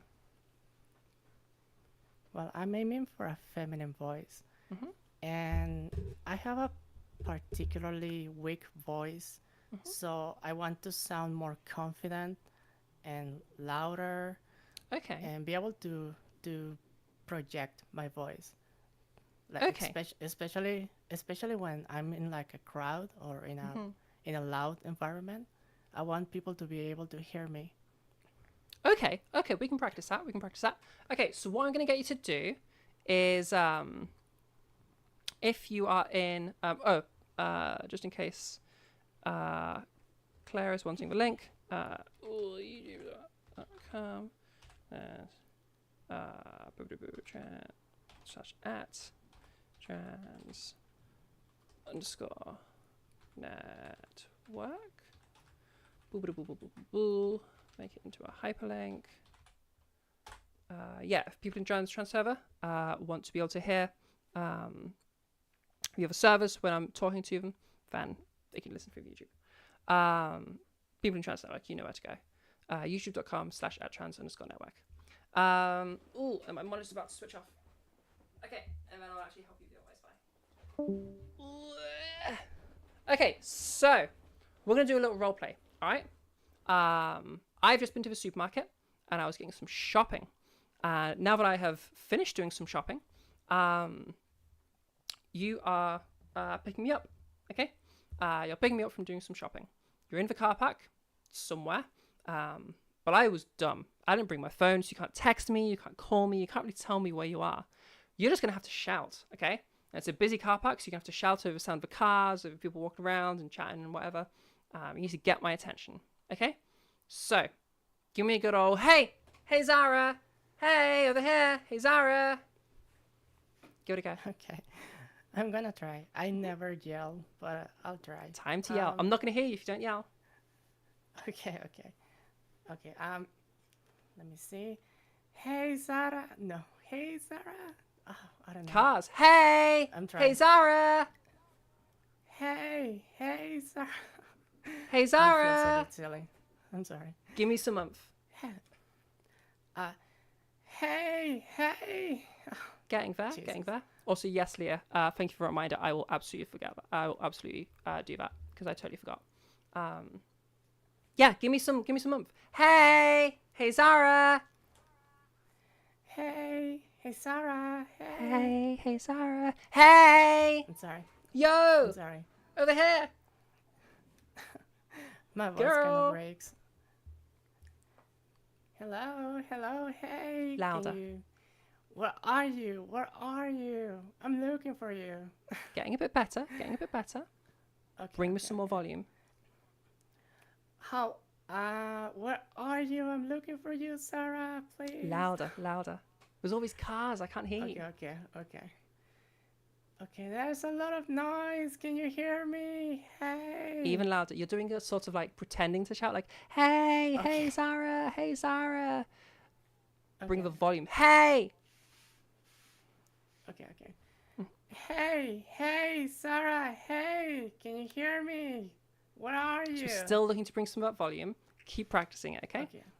What you could try doing is, and it'll only really work on your own. I can't provide this for you. But get something to just like make a noise. Like, I don't know, play something on YouTube or put some headphones in and play like a noise, like some white noise or something. And you need to speak over it to a point where you can hear yourself, okay? Okay. Try something like that as well. That might help. Obviously, I can't do that for you, but it's something you can try yourself. Yeah. And you'll know you're doing it right because you'll be able to hear yourself. Yeah. So I'm wearing my headphones right now. Mm-hmm. So should I practice with my headphones? Yeah, sure. Just just literally type in some white noise or something on YouTube, or like I have a little special white noise generator website that you could try using. If I get a link.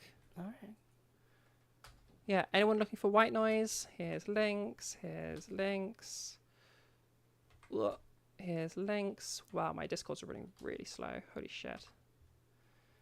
Links for everybody that wants to be able to make white noise. It could be useful for all kinds of things. If you're just like really nervous, try practicing with just some quiet white noise, just to break that sound. Yeah, open up website, play some sound, and turn up that volume. Okay, so it's hard to hear yourself, and then try to speak over it. Okay, thank you so much. Yeah, no worries. You can give it a go now if you want.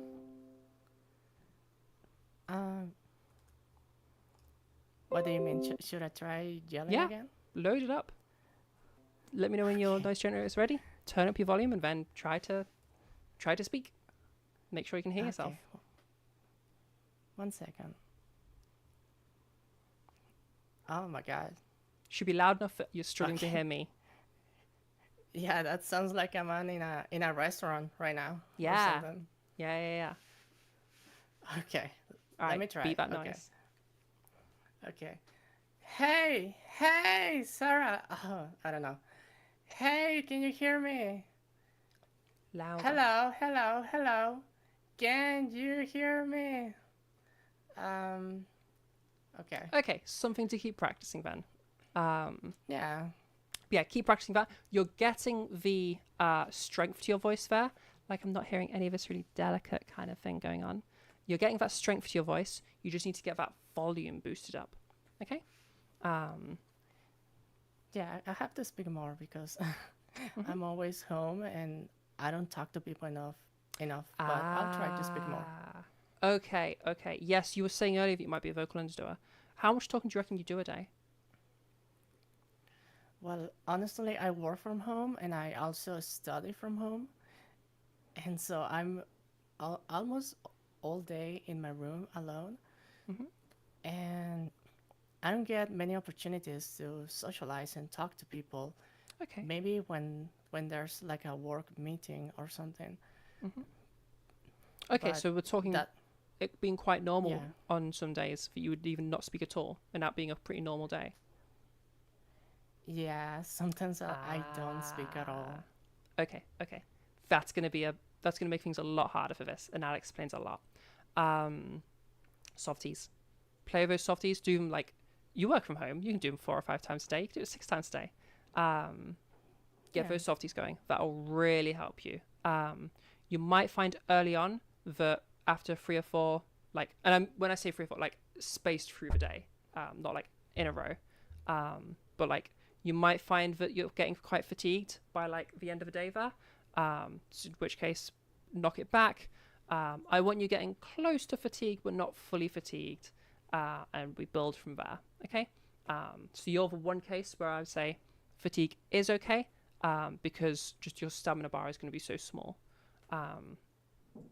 Outside of that, try to find ways that you can bring some voice into your day. You could just read out what you're doing, or like read out whatever text is on screen, or narrate your actions and like say like, oh, so now I'm doing this, and now I'm doing this, and like narrate your actions. Anything like that will help. Just using your voice, and then again, those softies will help as well. Yeah. And Yeah, as you I was build up, doing you the can have lip more. trails, Yeah, lip trills will do. and I think, well, I found them quite helpful. Good. We'll do those regularly. Maybe start off with 3 or 4 times a day. Build up from there. Get yourself to like 6 times a day. That'll help you get that strength back in your voice. Okay. Okay. All right. And is that the only exercise that I should do? So play with both of these things. I would say for you, let's just start off with a couple of weeks of softies. Build yourself up to about 6 times a day. Then reapproach this volume stuff, this loudness stuff, and do what I was just going over earlier. Just so you can build that strength first. Yeah. All right. Thank you. Yeah. Nice. No problem. All right. Who's next? Speak next to go next. Anybody else that would like some help with their voice?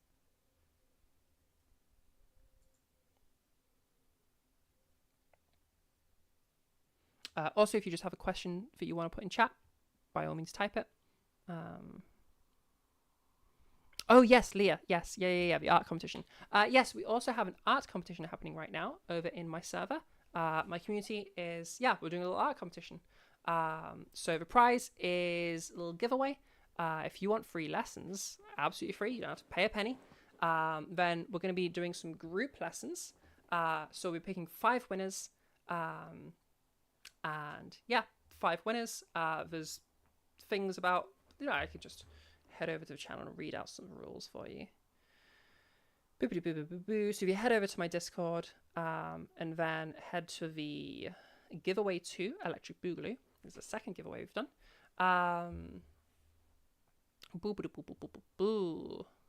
So,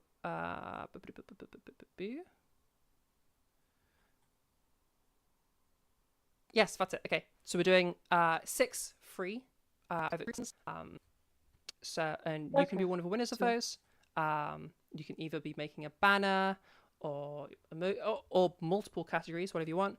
But the categories are a banner design for our socials, an emoji package, stickers, tiered role icons for the Discord when we eventually bring that in, stream overlay GIFs if you want to, or if it's just something that you think would be a useful artwork, something useful for the branding of Trans Network, then by all means, give it a go. There is going to be a guaranteed winner in the banner category because we need a banner. So whichever is the best banner gets to be one of those winners. And then the others will be selected from the other categories. So yeah, if you're an artist, you like making art, then send some art over. A little fan art thing. It was kind of cool. And I'm not looking at any of them. So I won't read through the rules of the art competition. But basically, there's another channel, art competition submission. Just send in your art with a spoiler thing so that people don't see it unless they click. Because I'm going to be looking at any of them until the day of the giveaway, which will be 22nd. Does that sound right? 22nd of July. Yes, Tuesday, the 22nd of July is the giveaway.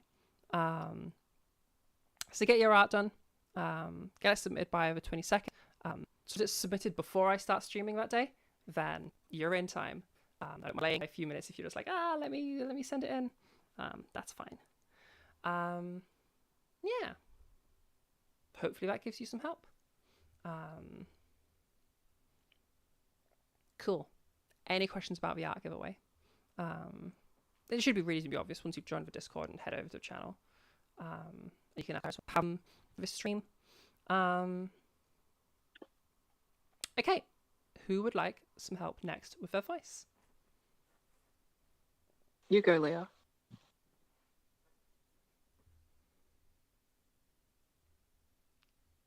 If Leah's wanting some help, she can unmute, or if whoever Squishness, I think it was, you can go next if you want to. I'll go. All right. After. Well. Oh, no worries. Wait, sorry. What did you say, Leah? That was Leah saying she'll go after. So go ahead. Oh, okay. All right. Well, yeah, I have so I have I don't know if it's a question, but I have a couple voices. So this is one, I guess. Yeah. When I'm feeling confident and I'm trying. Mm-hmm. And then I can probably do better. I did a better one that I was even more comfortable with before this, but now I just can't seem to do it. And most of the time I'll just talk like this because it's just I don't even know what sounds good or what doesn't, and mm-hmm. Yeah, so it's I just kind of alternate, and I hate this one. Yeah, fair. So in terms of what sounds right or wrong, that's up to you.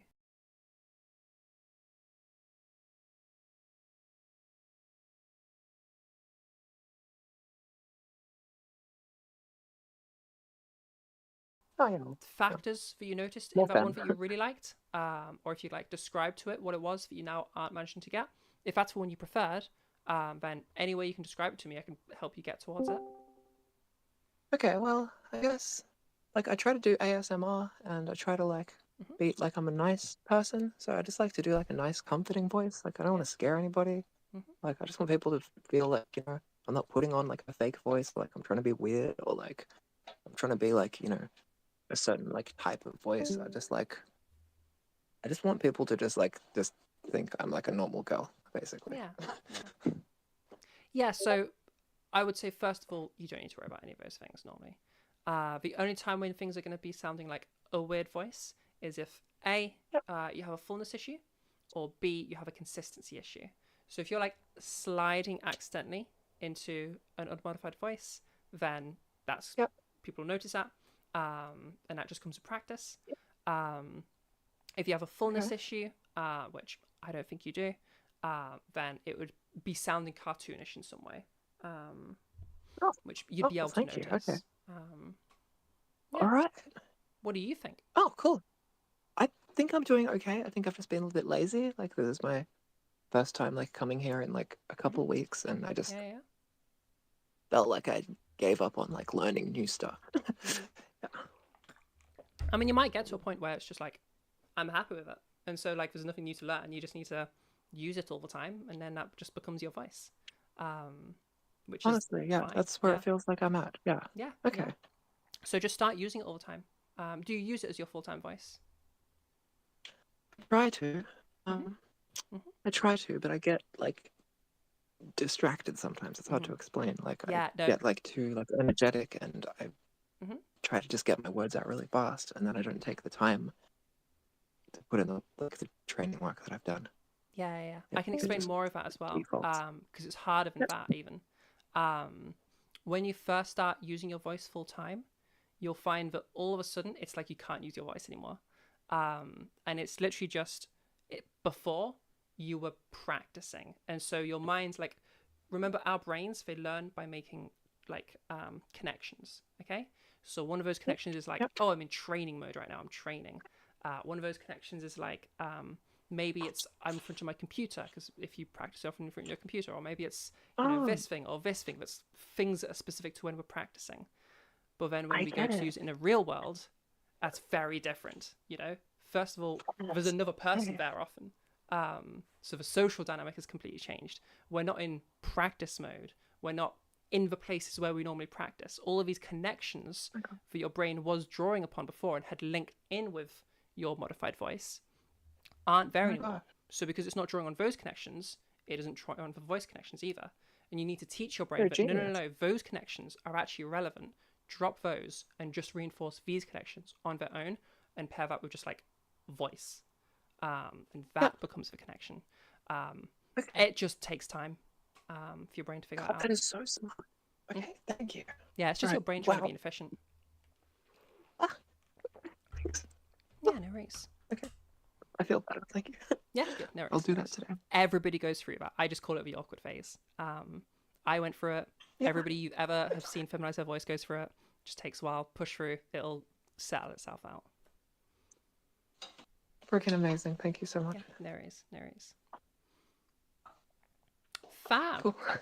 No worries. All right, was Leah wanting to go next?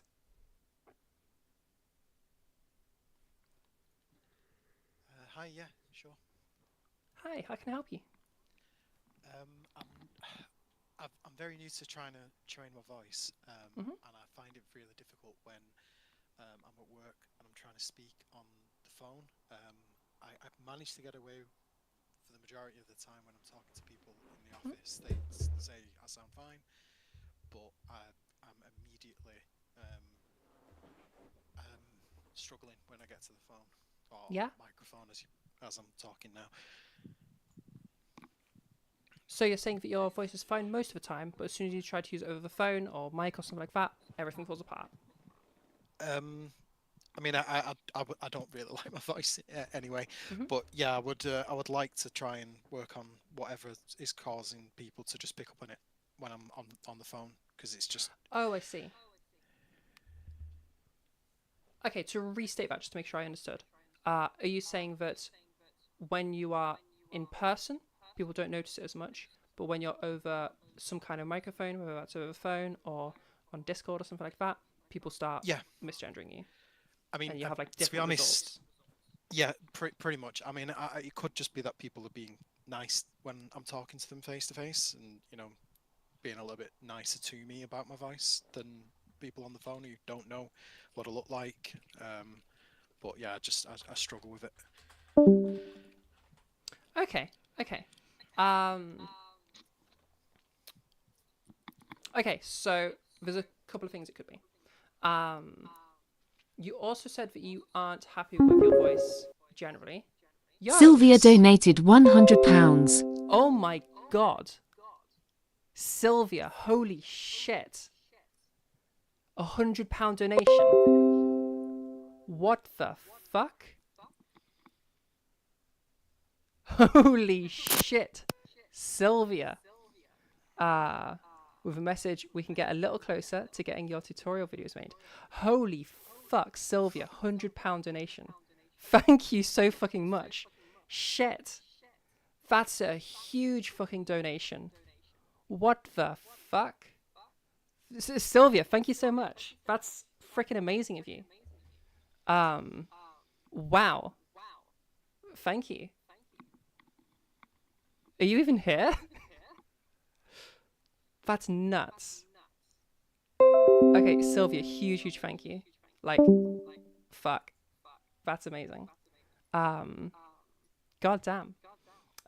Okay, over to Jesus Christ. Over to Leah's question there.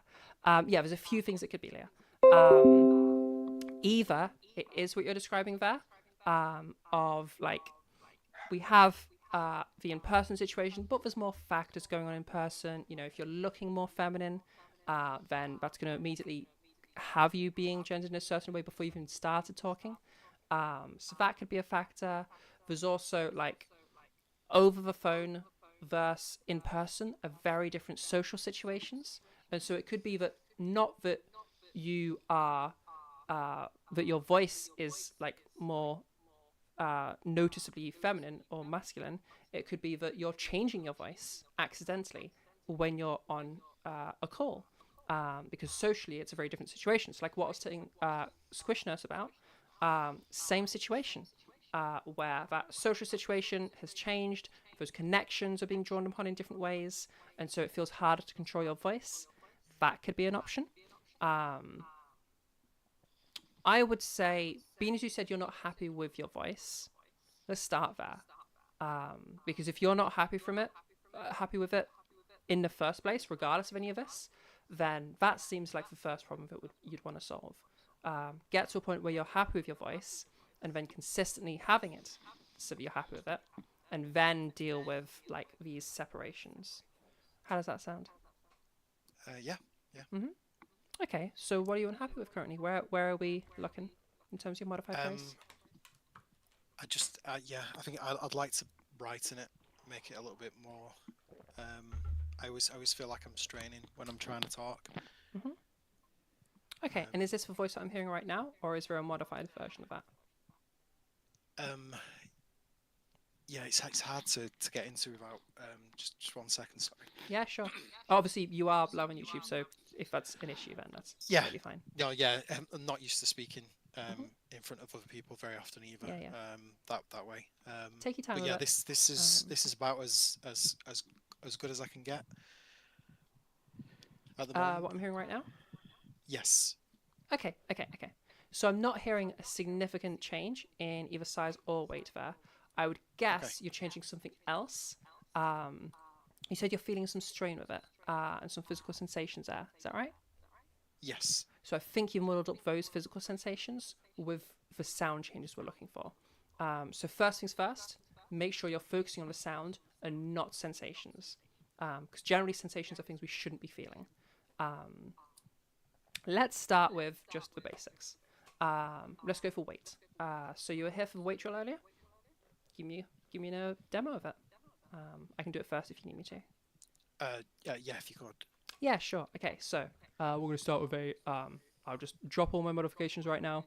So I'm just doing weight on its own. And then, I'm going to go for a lower pitch, and I'm going to slide that lower pitch up to a higher pitch, trying to find that lightness as I go. As I get to a lightweight, I'll drop it back down again in pitch to roughly where I started, to then go into some talking. Okay?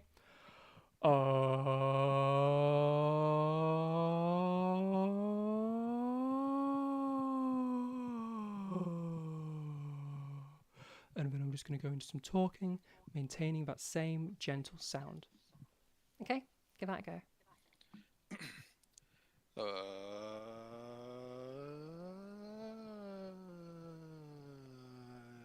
So talking like this. Nice. Give me some more talking. You can tell me about, I don't know, what you've been up to past couple of days or whatever, this weekend. Okay. Yeah, so I've been cleaning most this weekend. We're going to a wedding next weekend. Lost it there. Re-drill, and don't rush through the drill. You kind of rushed through it there. Slow it down. Okay. Take your time with it. Listen to that sound change if it happens to the weight, to help you carry it through. Okay.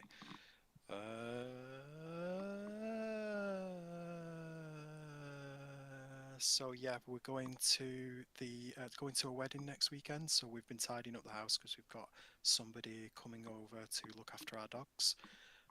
So we've been trying to clean while staying cool, which is nearly impossible at the moment. So yeah. Okay, I think there's a little bit of compression in your mic, which is why you're coming through quite quietly, and I've turned you up a bit. Okay. Not quite sure. So I think it was light there, but also that might have been compression. Did it sound buzzy to you? Yeah. Okay, that's the compression messing me up then. Go for it again. I thought that might have been a thing. Get yourself to a higher pitch in that pitch hill. So give me like a big oh, and then have your descent. Okay.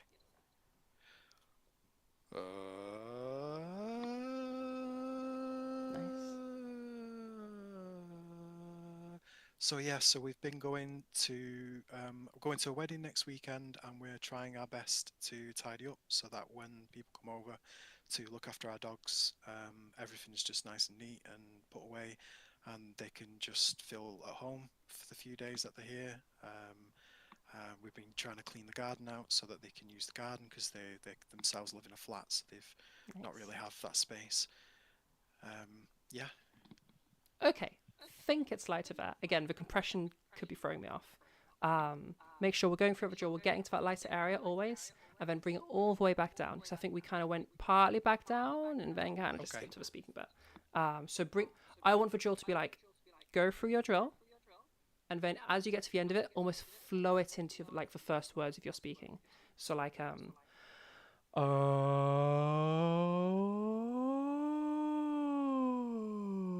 then just continue the sound as you're then going into your first sentence. Okay. So you can keep that lighter weight as you're going through. It just makes it really easy to do it. Okay. Yeah, literally like continuing the sound into the first words. It can make it a lot easier. Try it once more.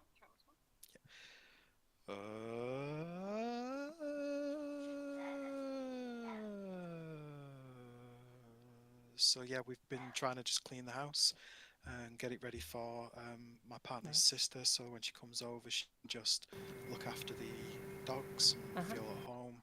And we've cleaned the garden up so that she can enjoy the garden, maybe have a friend over, that type of thing. Okay, that sounded spot on. I don't know if you got a little bit quieter there. I couldn't quite tell. Again, the compression would stop me hearing that. If you did, just make sure you aren't going quieter during it, and you just practice that. You also totally might not have. Again, the compression would stop me from hearing that. But yeah, that sounded pretty good.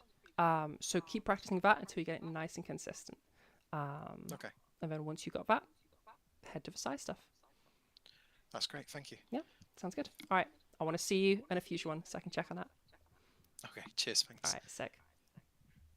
Okay. Who would like to go next? I saw Beth very briefly. I don't know if she moved to a different server. Beth did. Yes, I moved to a different server. Hello. Hey, how you doing, girl? Fabulous. Just thought I'd say hi and thank you for helping people out. Yeah, of course. Thank you for being one of our tier 3 subs. Hells yeah. So, I'm looking for a size evaluation right now. I'm trying to get better at separating size from pitch, and I'm finding it really challenging. And I wonder if you can suggest an exercise. I say I find it challenging in part because, like, just for a little bit of objective measure on this, I've put my the back of my hand, the back of my fingers really, against just gently on my neck to sort of try to feel if my Adam's apple is moving around. And if I do try to lower my pitch to a more, that's... Okay, that's quite low in pitch, in fairness. That's messy. But then I can feel that I see what's happening. The Adam's apple wants to drop as well. I can also feel that dropping the pitch seems to irritate my... And I know softies. But, yeah, you're going straight into like a raspier voice there. Like you're like, yeah. And then we're kind of getting this. And I wanted to try to find something. But yeah, I so feel to like help with this, by default, I'm such a high pitch that it almost sounds stereotypical. Interesting. So I'm listening. Okay. Yeah, so I want to drop the pitch a little bit without losing size, and I wanted to start with an evaluation of how do you perceive my current size to be? Okay, I would say you're absolutely within a small size. Whether it's where you want it to be is up to you, of course. I couldn't tell you, like, is it the correct size? Because that's, you know that, I don't know that. Well, I mean, compared to, you've heard me on small. several occasions, right? Yeah, it sounds Okay. small. Compared to the goals that I remember you showing me, sounds pretty similar to those. I wouldn't describe your pitch as being particularly high, in my opinion. Like if we, I don't know if you Really? if you got access to anything that can track your pitch, any tuners or anything. This is the one time when I don't mind voice tools being used. Or I can Let me grab see you a if I can little- track something down. Hold on. Yeah. I think I removed voice tools, but I may still have it. If not, I can just grab you a little something that you can use on your computer. Yeah, if there's a something I can use on the PC, that'd be fabulous. Yep, you can just use this Maybe in your on web the browser. web. Ooh, pitchreader.com. I don't know that one. We'll try pitchreader.com. I'll open it up as well. Let's try that. What's pitchreader.com? Because the only one I know Sign only in shows and in audio. Hertz, which is really whatever. annoying. Oh, I prefer Well, that's fine. this. What? As Oh, opposed to what you were going to show me? Yeah, I know. I like this one more. All right. So I'm now letting it listen to my microphone, and I'm seeing that I'm largely, like, I'm centering around, I don't know, maybe E3. But I'm also seeing a lot of pitch variability, like C3 at the lowest, and maybe as high as G4, A4 on occasions. The F4 is maybe a more normal. Every so often it. Yeah, just on like the highest ones. All right, now it's all over the place. In 7 Yeah. octaves, coughing is apparently not pitchable. Yeah. Yeah, so generally I would be Okay. thinking like lower pitches, we're looking at somewhere like F3, E3, down to like C3.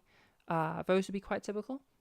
So like my voice that you hear right now, usually I'm somewhere around F3 to G3, sometimes going lower into like E3 and areas like that. Every so often, if I'm like at the top of my like pitch movements, or I'm like enunciating something, then I might go up into like A3, very, very rarely and occasionally C4. But that's pretty uncommon for me. Usually it's somewhere around like the other pitches I was on about, somewhere in the third octave for me. And I kind of move around the third octave, usually centering around F3, moving it around, like F3 moving 1 or 2 notes is most of the time. And yeah, that sounds similar to yourself. What do you think of that? Okay. So let's see if I focus on trying to keep it right around F3, I can actually do that. I don't know, I guess I just naturally have a high variability of pitch. Yeah, I think you do have that, yeah. That's sort of the habit I've gotten into. What do you think of that? Or just like, do you like it? Do you dislike it? I'm kind of torn. Like, I don't know. Okay. Anyway, yeah, thank you for pointing me to this tool. I can use it. Yeah, All no right, worries. next person. Wait. I got another thing for you. Because you were saying that you I'm felt like you listening. had quite a high pitch, and I don't think you do. I think you have Well, I pretty thought normal I pitch. did, but then I guess as I get speaking a little more, maybe it's kind of dropped a little bit. Well, I think Then- it might be useful to answer your first question of separating size and pitch more accurately, so you can clearly hear the difference between the two. So have a little go. What I want you to do, first I need a simple little tune that is like, you know it like the back of your hand. You've heard it a billion times. It's like cemented in your brain. Often I suggest a Mario theme for people, or McDonald's theme, you know, ba-da-ba-ba-ba, or like da-da-da-da-da-da, something there that's just like drilled into your mind. Yeah, there you go. Everybody gets the Mario theme. Right. Yeah, What so else? what we're going to do is Mario theme's 25. Voyager theme. Let's go through we're going to do, we'll go straight back to the beginning of big cheese, little cheese. Cheese.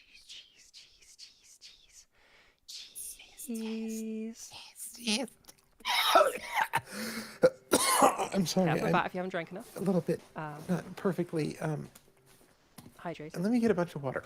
Yeah. Do that. Yes. Yeah. Anyone, if you're practicing size stuff, be properly hydrated. Because whispering can dry you out a little bit if you do a lot of it. Yeah, I do find that fem voice tends to dry me out more quickly than whatever I'm used to. So, yeah.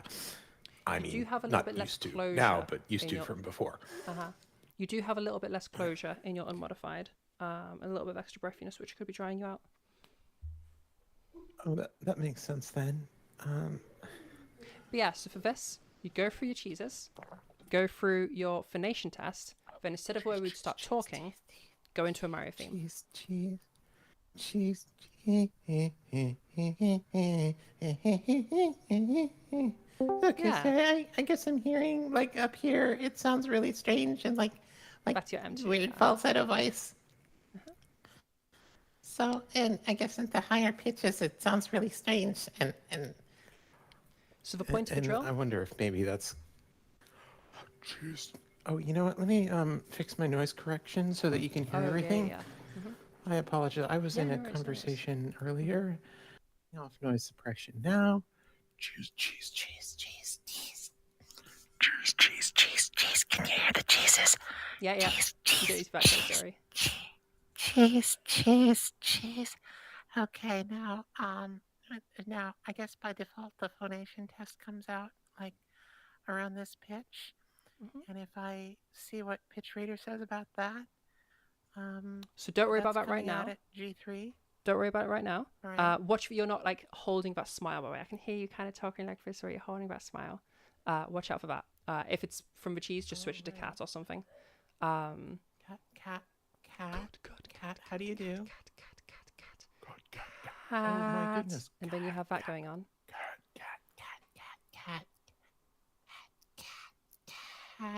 Cat. Hello. Hi, it's your girl Z. Wait, Yeah. Hi, it's your girl Z. So yeah, the point of the drill is just you go through your whispers into a nation test, and then you do a Mario theme, keeping the size the same. And because it's such an intuitive tune for you, you're always going to have a very clear pitch movement. So you'd have noticed that. No. Also, it doesn't have to be in a cat. It can be just like cat.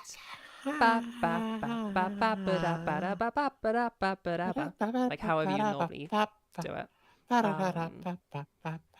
You'll notice that your size wasn't changing, your pitch was perfectly changing. So you can use that really intuitive tune because it's going to be more intuitive to always accurately change just the pitch to then like help you get that separation. Yeah.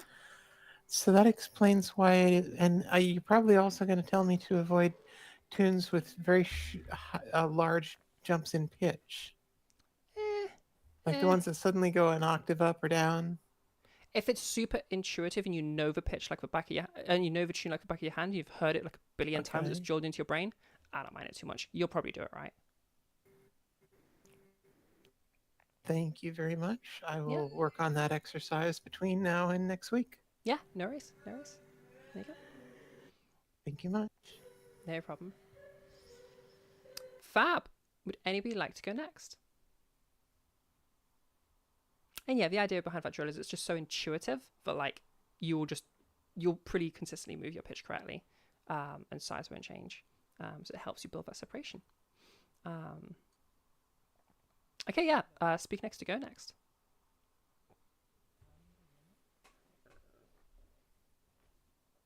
I can see Friday has unmuted and the green box is flashing sometimes, but I'm not hearing anything. You might have an issue. Can't hear anything. Check your sound settings maybe, or your mic.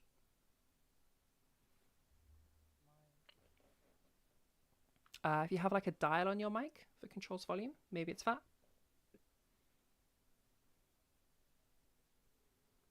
or maybe if it's like not properly plugged in, or your Discord sound settings are off.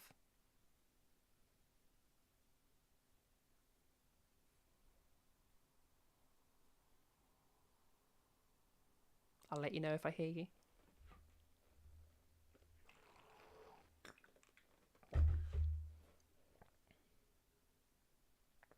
Not getting anything.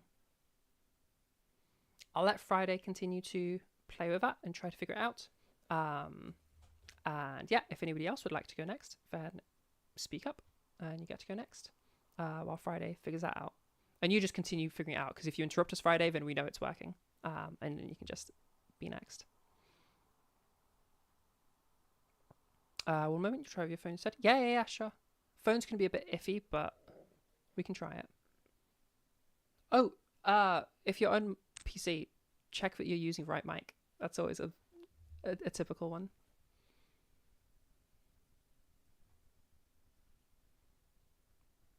Could also be push to talk issues.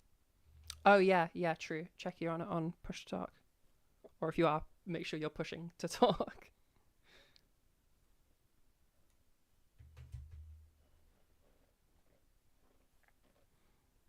Or yeah, just switch to your phone if you're struggling.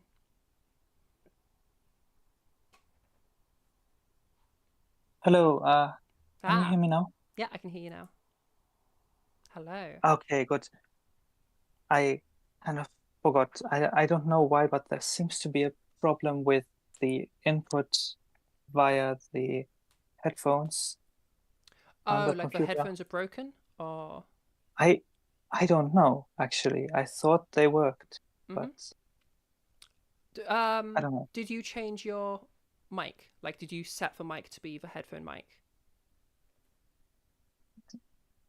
It seems to be saying external microphone, and there are no other options in the settings. Oh, okay, fair enough.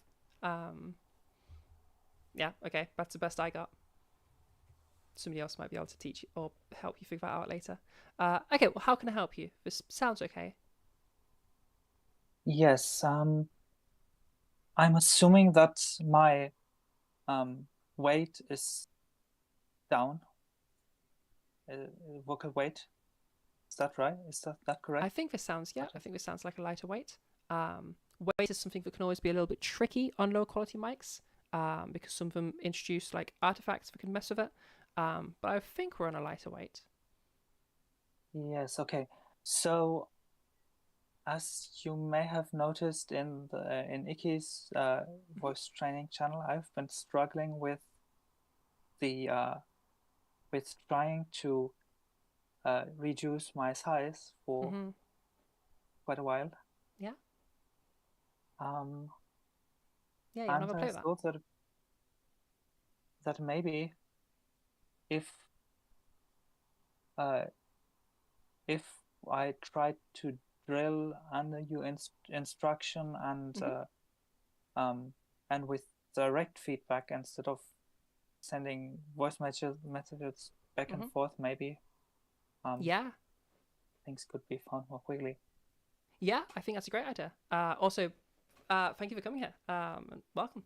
And to answer Beth's question, yes, Icky has a voice training channel in her server. I'm pretty active over there. Okay, let's go through. What we'll do, I know in the past you've used Big Dog, Little Dog, but we can use my updated version of that, which is what we had earlier in the workshop. We'll try cheese and we'll try cat just to see what you do better with, because I have a suspicion you might actually be better with cat. But we'll just start off with big cheese, little cheese. So let me know if you need me to demo stuff. Yes, I mean I think I know what I'm doing. What to do. Does it matter if I say the word cheese or if I just say E? E should be fine. The only reason I put it into a word is because people tend to have an easier time holding that E consistent when it's within a word. But if you keep those E's consistent, then they're fine as E's. It just helps people with consistency. Okay, then I guess.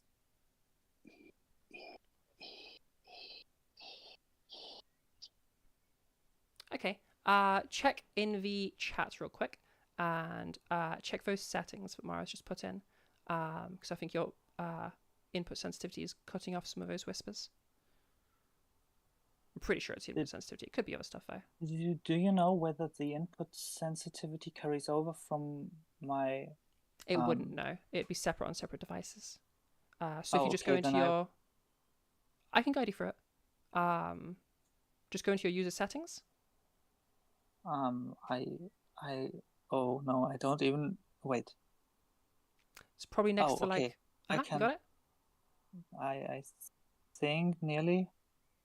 So it's just like the settings on your Discord app. There'll be a cog somewhere. I'll see if I can find it on my phone real quick. You got it? No, I am looking for it. Okay. Thing is, how can I do this without joining a different voice channel? Wait. Also, if other people know how to do this, then just type it in. Boo. How do I change my settings in mobile? Not edit server profile. Definitely not edit server profile. I know you can do this. I just gotta remember how. I'm not sure if it's going to be able to come up for me. I should be able to get user settings without being in a call. People tell me, how do we get user settings up on mobile? Tell us in the chats. I see people typing. They might be able to hear us. There is like one thing with an ellipse. So apparently, Mara is saying that you have to go to you first. So head to you, and then from there should be a cog. Yes, it's in the top right corner. In the top right corner, next to a little star button. There's this cog, and that should take you to settings. Cog. I see in the top right corner. I see a symbol that looks like a phone. Okay, so all right, we'll do this way. Oh, I've just knocked my headphones out. Oh wait, this is not me. This is something else. Sorry. So you're on your main screen, okay? Now I can't see that. We then hit U at the bottom. Okay. I think I takes you to where your bio is and stuff. Voice. Oh, you got okay. You're all over there. So if you're in your settings, echo cancellation off. Okay, you're way ahead. Okay, yeah, well done. Automatic gain Don't worry about gain control. So you want your echo cancellation turning off.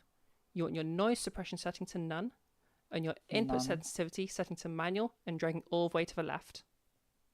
Input sensitivity to manual and all the way to the left. It should show as like minus 100 decibels or something. It looks like you've got it right. I'm pretty sure you've got it right. Okay. Okay, brilliant. All right, go through those again. That big cheese, little cheese whispers. E's are fine.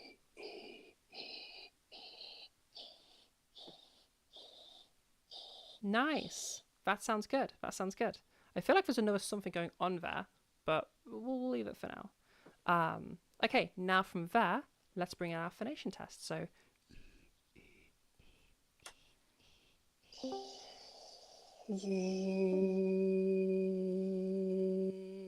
okay, not bad. Possibly a slight drop, but it was pretty good actually. Now from there, why don't you tell me about, I don't know, what have you been up to the past couple of weeks?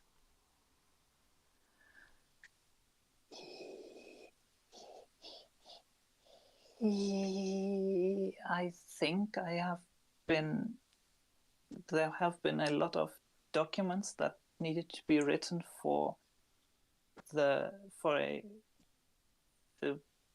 work. What is this called? Is this called? I only know the German word right now. It's okay. Don't worry. So what I'm hearing in your voice is, all I needed is some talking, so you did great. As we go into the talking, we lose a lot of that modification. So your phonation test was actually quite a significant change from what we typically hear in your voice. You might have noticed that. But as you went into your talking, that was when you lost it. So I'm hearing something like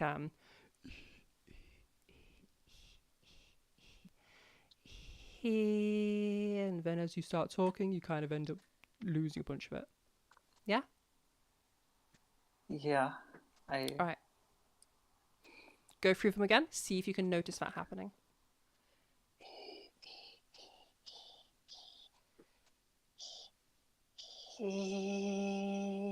Test. I think that I am not entirely sure what I'm listening for, but Okay. Because I heard a bunch of it in the test as well, I feel like. Okay, let's try another thing. The test was already dropping. I feel like I heard a brighter sound in the test. And then there was a big drop as the speaking came in. Okay. Try, as a little thing we can try, let's have a phonation test at both ends, okay? So on the larger sound, we're going to have a phonation test, and on the smaller sound. Now, important with this, just to help us not conflate it with pitch, just while we're at it, bring these in at the same pitch. I don't care what pitch. If you just want a suggestion, then maybe we go for like G3, because it's a nice and easy pitch, but it could be any pitch. Just make sure. So we're going to do basically.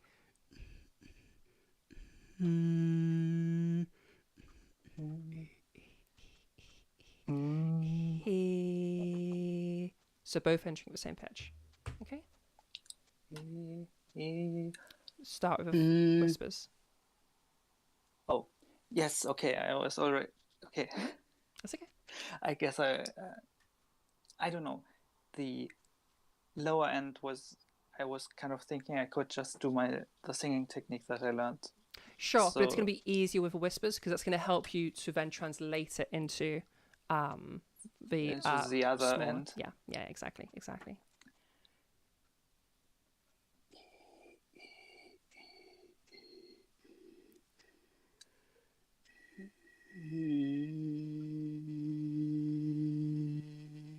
Okay, now small.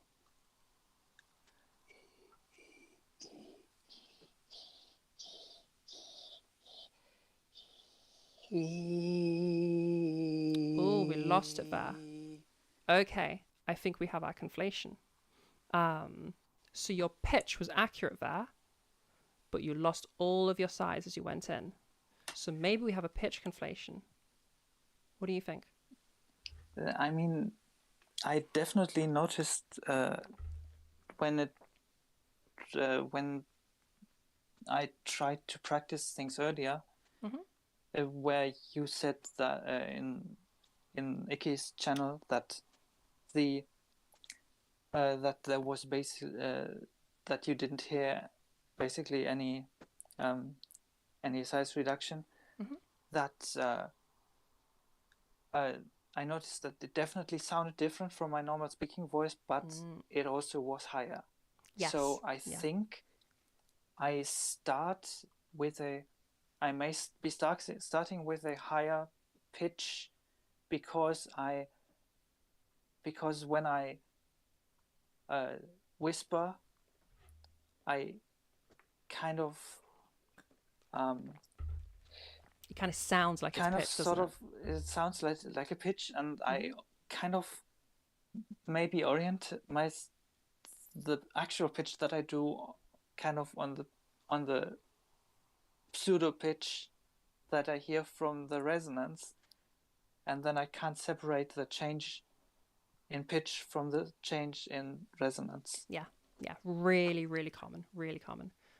So what we're going to do to try and fix this is we'll do exactly what we were just doing with Beth just earlier. So first of all, it can be Mario theme if you want, or it can be anything else. I just need a simple tune that is like drilled into your brain that you've heard a billion times. Whether that's that da da da da da da, or like the McDonald's theme, like da da da da da. Just anything that you heard like a bazillion times. I mean,